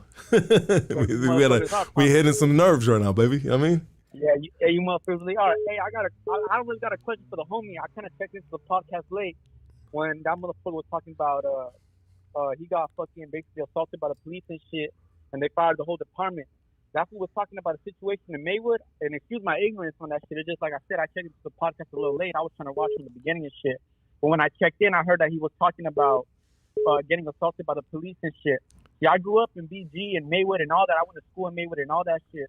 So I know that as of right now, currently, Maywood doesn't have a police department. They only have sheriffs and shit running the streets. So I wanted to know if that fool could basically recap on that situation of what happened exactly with the department not being around and shit like that. He's asking for a recap of the podcast, bro, of what happened with that situation, dog. I mean, honestly, dog, what I think right now is you honestly, all due respect, my boy, you just need to rewind the track, dog, and hear what he said about that, dog. You know what I mean? And we're going to move next to the next phone caller. What up? You on Hoodstocks? Talk to us. Hello? Okay. Got more coming? You're on Hoodstocks. Talk to us. Yo, what up? cracking. Hey, I just want to let you guys know I so mad support you guys. You know what I mean? Thank you, brother. Hey, but check this out. You think I can freestyle? You want to freestyle? Yeah, real quick. Hey, and for the homie right there that's sitting there, hey, keep doing your thing, my boy. I see you with the Dodgers shirt. También, hey, Gotta represent LA, Highland Park, South Central, HP, everything. You know what I mean? Bro, he's not representing the Dodgers, bro. He's representing the placement of the community. Hey, my boy, hey, it looks like the Dodgers from here. You know what I mean? But hey, let me spit a little something. Go ahead. You got 5 seconds. Go ahead. All right, my boy. I'm trying to worry on my paper, doing my thing. With the goatee, bald head, and gold chain. You know my name. I stay in my lane. Gotta make my fader. Gotta make the change. That's my boy. That's it? Oh, you want more? I mean, hold on a second, dog. Hold on. Stay there right there. Don't move. Next caller. No. You're on Unstocks. Talk to us. Fuck you, Lucky. Fuck you too, bro. Anyways, for the sport, you want to support the dude right there too, man. He's spitting a lot of facts. I don't know if a lot of people are aware of this, but there's been socialism in this country since the start, man. You know what I mean? Social security for one, public funded police department, social welfare, public jails, public hospitals, all that are examples of socialism that have been in this country from the start. You know what I mean? 8 hours, work days, lunch breaks, that's all socialism that's helped with that, you know? So I feel like a lot of your viewers are misinformed, man. They got to look at the facts because the rich white class have fed them a lot of lies and they're regurgitating that. They tell you, oh, don't be a victim because you're black and brown. But what about them? You know, they've always had it. What's his name? What's your name, doggy? My name's Rudy, bro. From Modesto. Rudy from Modesto, dog. Rudy, thank you. Yeah, man, and people should look into it, man, because the white man has his brainwashed. You know what I mean? And that's why 65% of people that are incarcerated are black and brown. That's not a coincidence. That's by design, you know. Private prisons, all that shit, man. So, man, I just want to say that. I want to support, how far you made it, man. I know it's hard, doing big things when you grew up in the hood. And congratulations, on your spot. Lucky, you're doing your thing, my boy. There you go, baby. Appreciate you, though. And I want to say something. Like I am standing on the shoulder of giants, man. Like I'm not shit, bro. You're on Hoodstocks. Talk to us. I'm not shit. What's up? Like I am standing on the shoulders of giants, man. Like I'm not shit. I know that Lucky is 10 years older than me. 10 years older than me, and like I know that for a fact that like there's a lot of other generations that have gone through more shit than I have, and I'm still breastfeeding though, dog. He's still breastfeeding, but at the end of the day, like I feel like I'm still kind of mad because the breast is kind of smaller for me, but it's okay though, you know. There's fucking Nicolas down the street. Hey, free Diablo, free sinner. Let's go, baby. What you got to say, doggy? Oh, I just want to say I'm just enjoying the show, turning up, rolling up a big fatty right now. Yeah. Just want to do a shout out. Loving the show. You guys keep your head up. Thank you, brother. Appreciate you, though. Yeah, let's go next caller. This is good. What up? You on Hoodstocks? Talk to us. Hello? Hello. I just want to give a shout out to my boyfriend, Toker. He's been 6 days sober. He's gone cold turkey. Here, talk. Oh, shit. So he's 6 days sober, huh?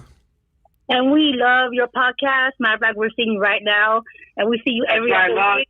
We love you. Shout out to Toker, and baby. keep on doing what you're doing for your babies. And yeah. Toker, we love you, baby. Stay sober, dog. That's right, Luck. Don't play around, dog. Sober's the way to go, dog. Just smoke weed and do mushrooms, dog. That's right. Don't do all that other hard shit, dog. That shit I gotta stay on it. he said he was locked up with you too. You were in locked. Wayside. Oh, you were locked up with me, doggy? Where we at? Wayside? He said he was locked up with you too. In Wayside. Oh, you were locked up with me, doggy? Yeah. West side. You gotta turn the volume down in the background. Yeah. Hey. So if you were locked up with me, then you know. I told you I was gonna do it. Hey, so you. All right, then gotta go. Thank you. Bye. If you were locked up with me, you know that. Don't fuck around, baby. Let's go. Next phone call. You're on Hoodstocks. Talk to us. Hey, what's up, my boy? What's up, Lucky? Much luck. You and the homie sitting right next to you, my boy. Yeah. Who's this? A Snuffleupagus? what happened? Go ahead, dog. What did you have to say? Oh, yeah, you know, it's God bless. You know, it's the fucking Sunday, dog. Grab fucking coronas and shit. Hey, you need some nails. You need some nasal spray right Hey, now. we're about to head to the boulevard, my boy, right now. Hey, pull up, dog. Where's the boulevard at, bro? Whittier Boulevard. Bro, we right here off the Whittier Boulevard. I'll be there right now, dog. Where you going? What are you in, bro? Hey, I'm in a 64 Impala, dog. Oh, all shit. red. Oh, you fucking flamed up. That's right, baby. Yup. Yeah, that's what's Yup. up, dog. Hey, you know what's dope about having a podcast right here, dog? Is we a block away from Whittier Boulevard, dog. And we go down to Whittier, dog. We get tacos, baby. You know what I mean? We fucking look at all the lowriders. Tacos, hey, all the fuck. Love you, baby. Enjoy your ride. Hey, you know, if I see you, best believe I'm gonna say what's up, dog. You Much know what, love. Hey, likewise, baby. You know what to do. Have fun, dog. Sunday fun day, dog. Hey. Yeah. Wait. Okay, hold on. We need to get a little topic here. What's up with that fool talking about Trump? Like, what was that whole situation? You know what, dog? As much time as I have to explain that to you right now, dog, I'm not going to take the time to do that, dog. You know what I mean? But what I would tell you this right now, dog, is be safe on Whittier Boulevard, dog. Enjoy your fucking night. Look, my kids love you, dog. My kids love you. Hey, dog, I love you, dog. And if I love you, I love your kids, baby. You know what to do, dog. Thank you, brother. Huh? Yeah, let's next phone call, dog. You're on Hood Stocks. Talk to us. Fuck Trump, homie. Hey, dog, you need to stop smoking, dog. You sound like you fucking smoked 100 cigarettes today, dog. Turn the background volume down, dog. Fuck Trump, homie. Fuck you too. Hey, I love you. Thank you. Don't this Oh shit, we on. Hey, what's up with the fool in the blue? The fool in the blue that is. Stay here or what? Or he don't know English, right? He don't know English. Hey, my cousin's name is Ingrid. You're talking about my cousin?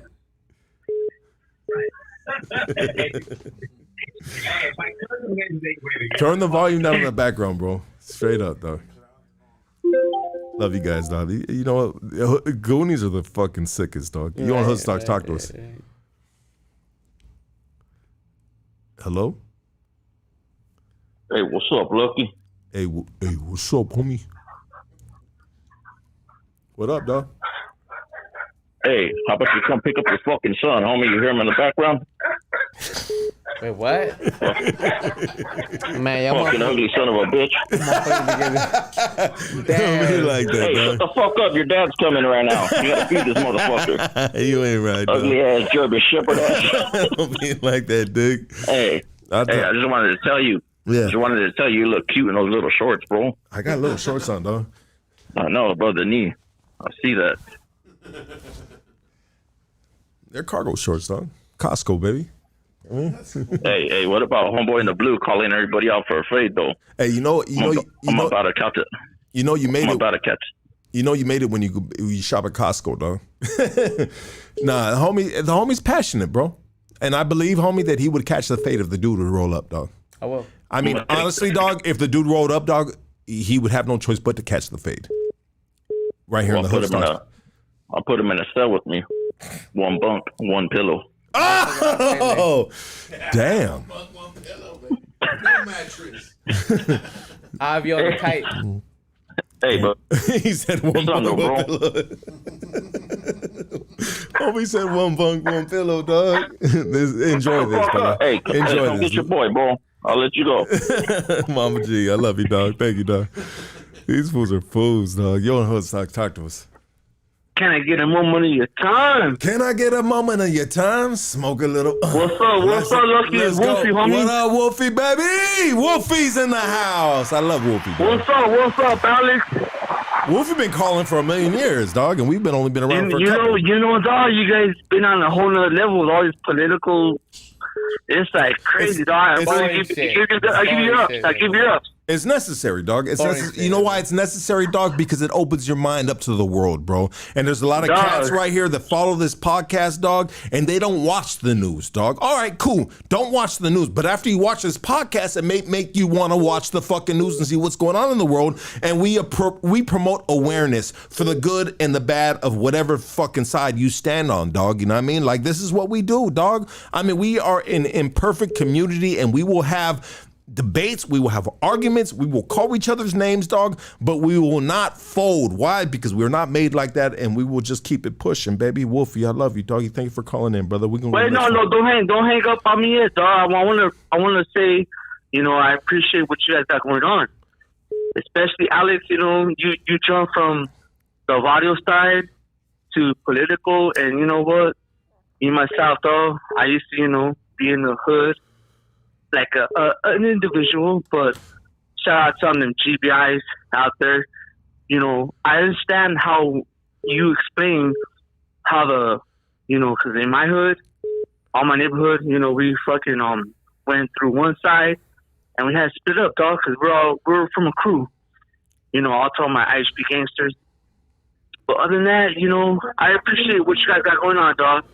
I don't have much to say about the political side because I don't know too much on that, dog. And that's and okay, what you're bro. Throwing out there, that's okay, dog. Don't feel bad about that. Yeah, it's okay, and that's why we have these podcasts, dog, that promote awareness, dog, for the homies that don't watch the news, that don't know about it, dog. And now we plant a seed, dog, and you decide what side of the seed you stand on, dog. Do you stand on do you stand on the root side? Do you stand on the flower side? Do you stand on whoop-de whoop whoop? Whatever. It's a weak analogy, but I'm just saying, dog. It's okay, dog. Yeah, I mean, I love you, Wolfie. I appreciate you guys what you're doing, dog. You guys are pushing it out the dog to the gente, making us realize what's popping, dog. Stay up, Esther. Alex, keep your head up, Esther. Don't catch that fade, fool. You better relax, Esther. Relax. Hit this Laniel, boy. Hit this Laniel, dog. Hit this Laniel. Hit that shit, dog. Yeah. Shut up. Fuck you, Lucky. Love you too, baby. All right, Wolfie Monte. Yes, sir. Okay, this is good, dog. This is fun. This is San Antonio, Texas calling right now. This is what it is right here, baby. Let's go. Hold on. Don't hang up. You're on Hoodstocks. Talk to us. Hey, yo, this is Dylan from Eastside Coast. I just want to let you know, fuck this youngster. That's always wants to come in here talking shit, dog. So I'm gonna tell you like this, straight up. He's always trying to talk shit to the homie on his podcast. Fuck your fuck that. I just want to let you know. You know what I mean? The fucking red rag doesn't mean shit, dog. You're a fucking South Central fucking Reno. You know what I mean? What? hold on, dog. Are you at Burger King right now, dog? Because it sounds like you got that fucking Burger King fucking hat on your head right now. Hey, no, I'm not saying. I'm trying to help you out. I'm just fucking with you, dog. Don't get mad, dog. I know. That fool always wants to come over here. You know what I mean? You know what I'm talking about too. Hey, I got your back, dog. Hey, I'm gonna make that go to my boy.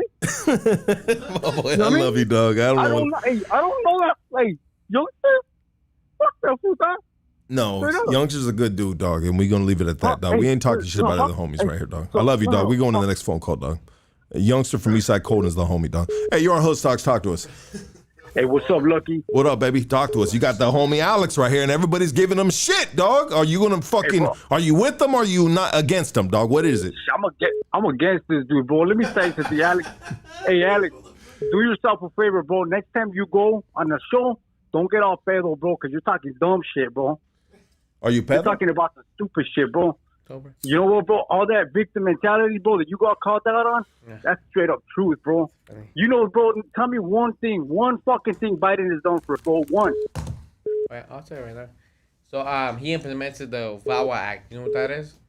He did what? Do you know what the fuck is the VAWA Act? Let me tell you something, bro.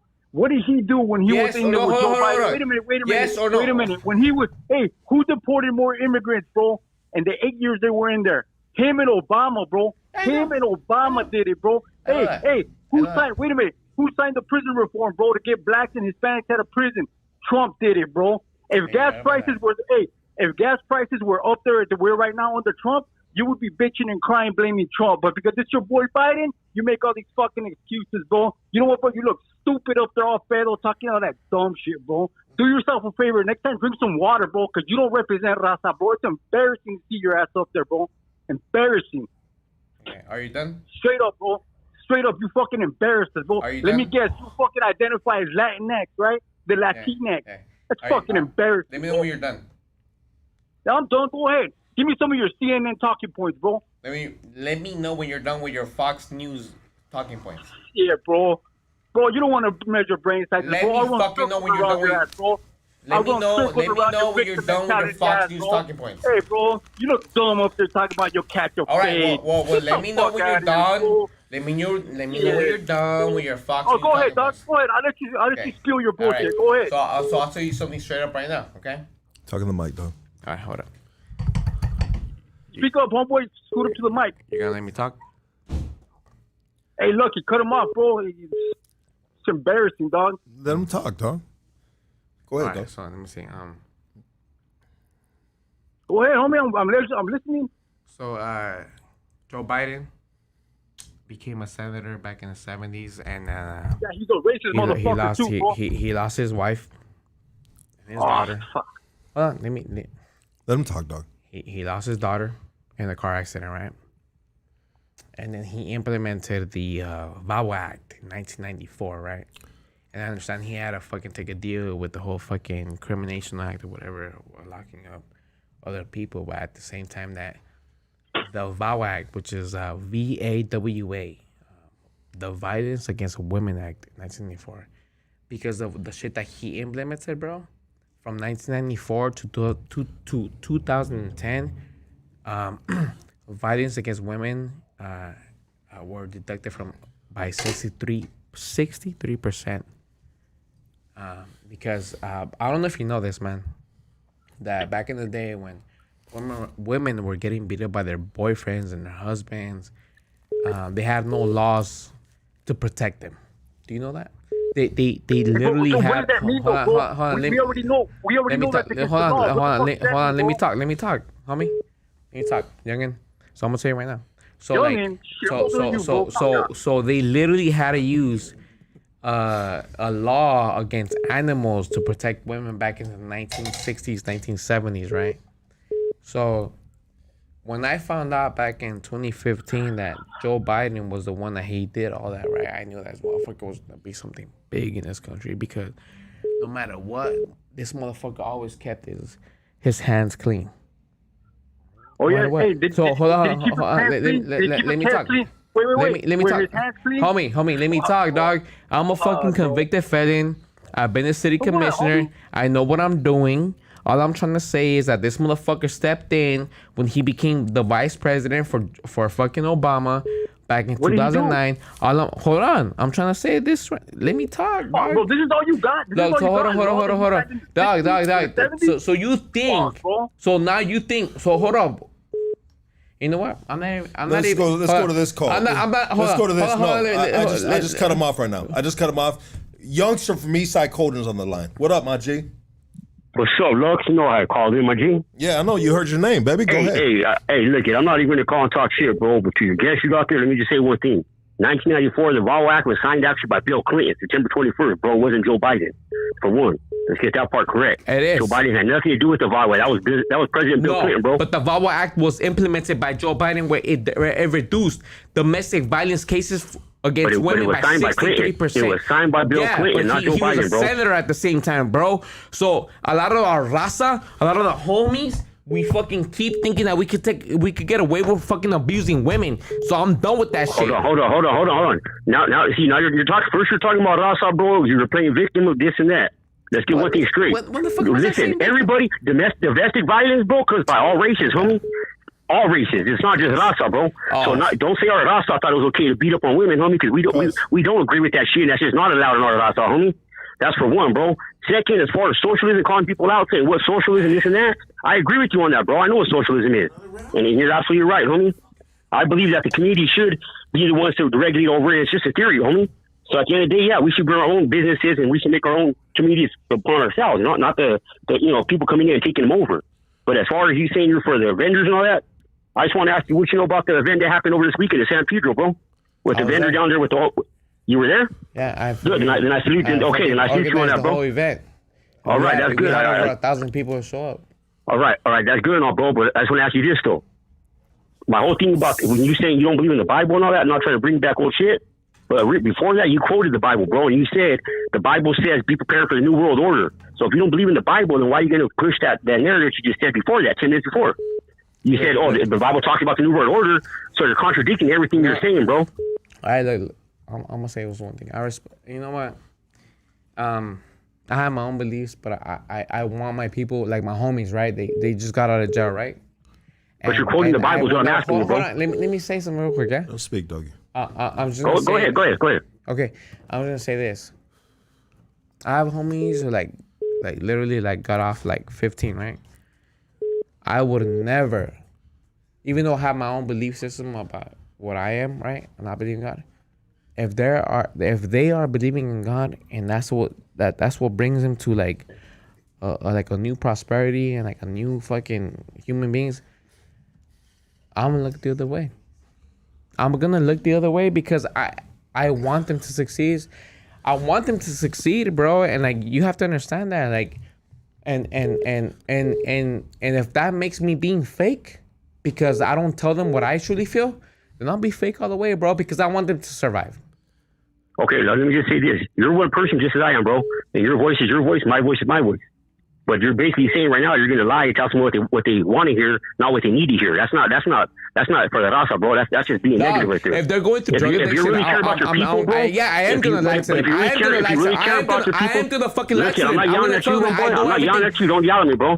Don't yell at me, bro. I'm not yelling at you, bro. I am gonna lie to them. I'm not yelling at you, bro. Because I know for a fact when you're going through drug addiction, you don't understand what the fuck is going through their mind. Don't get your beer balls. Don't get your beer balls, bro. Don't get your beer balls right now. Bring your level back down. I'm respecting you. Don't disrespect me, homeboy. I'm not yelling at you, so don't get all animated on me. All I'm telling you is tell people what they need to hear, not what they want to hear, bro.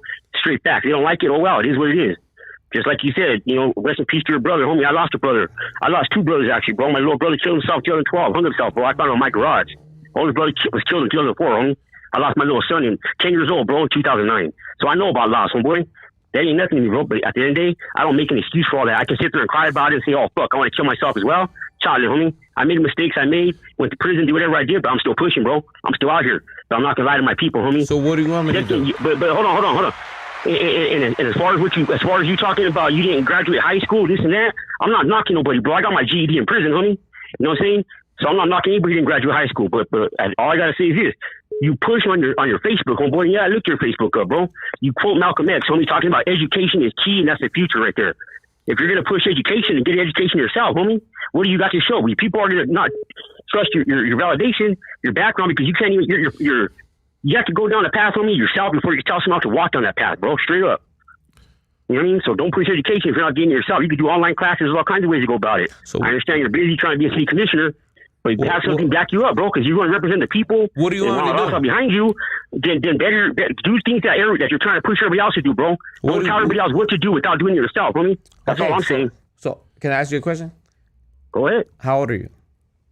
I'm 40 years old, homie. All right, so you're obviously a bigger homie to me. So like, what do you want me to do? No, I'm not a bigger homie. I'm just a homie, bro. You are, because I'm not telling you to do anything, but I will. He asked me a question. Let me answer. I'm almost 10 years younger than you, so you tell me. Okay, look, I'm gonna answer your question like this, bro. All I'm saying, homie, is this: por favor, next time you come on the podcast, just don't get drunk, bro. That's all. You know what I mean? The caller called him before. He ain't talking shit. He's not trashing you. But as we all know, bro, me included, I'm sure Lucky could tell you some stories.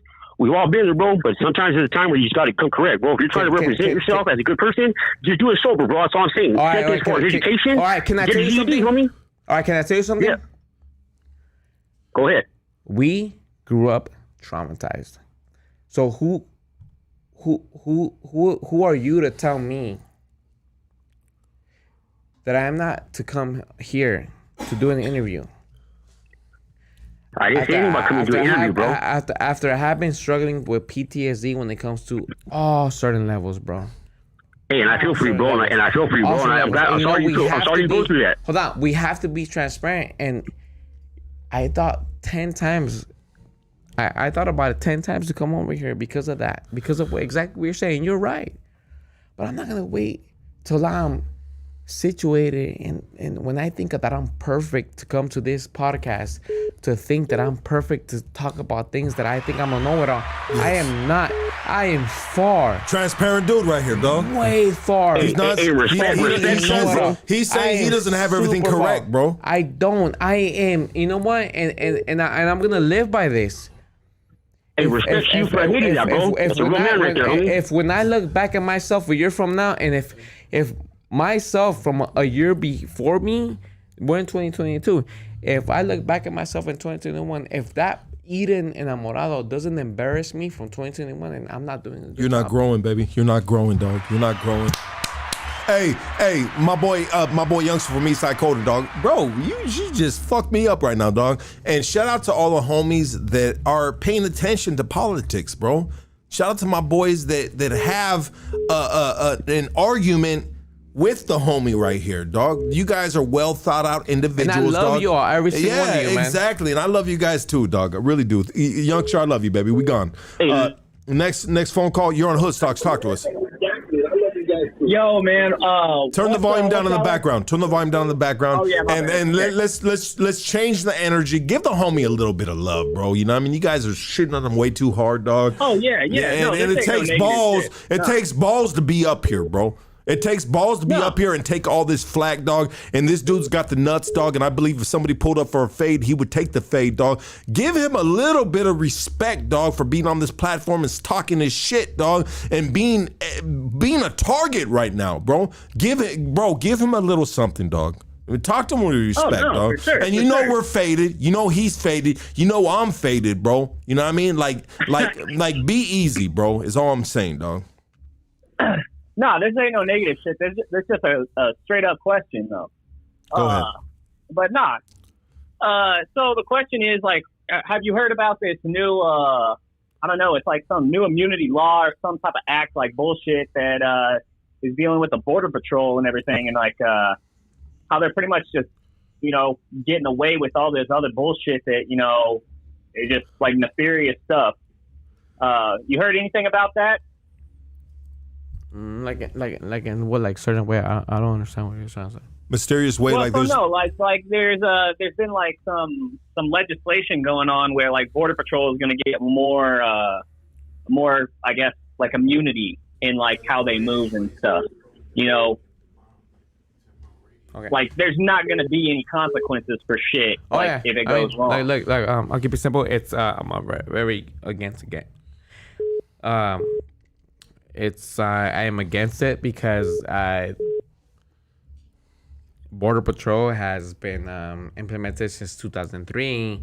They are not a new legislation that should be accessible against refugees. So it's just they're just, to me, it's worthless because they have locked up and killed a lot of children. It just doesn't make any sense because there's no legislation against it because the CIA and any other agency after 2003, it's just super irrelevant. So that's what I think about them, and they know that, and then we're gonna abolish it. That's it.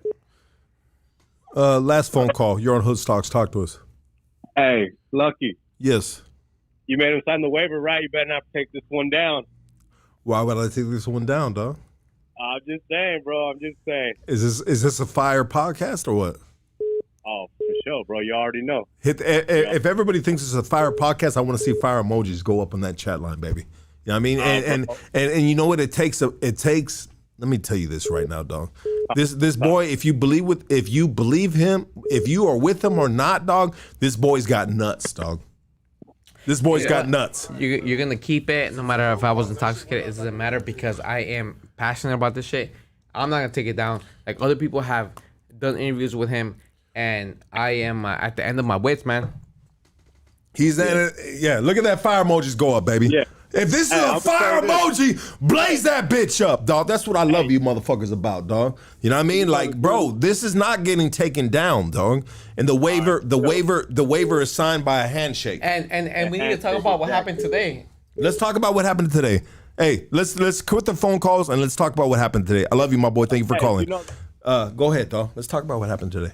Oh yeah, so I was like, dude, it was like 2 a.m, right? And I wake up and like people sending me some videos of this like gym owner being like racist against a street vendor, and I was like, dude, I just literally just had like the biggest buyout like in LA County ever with this other street vendor with tamales with the other white person, right?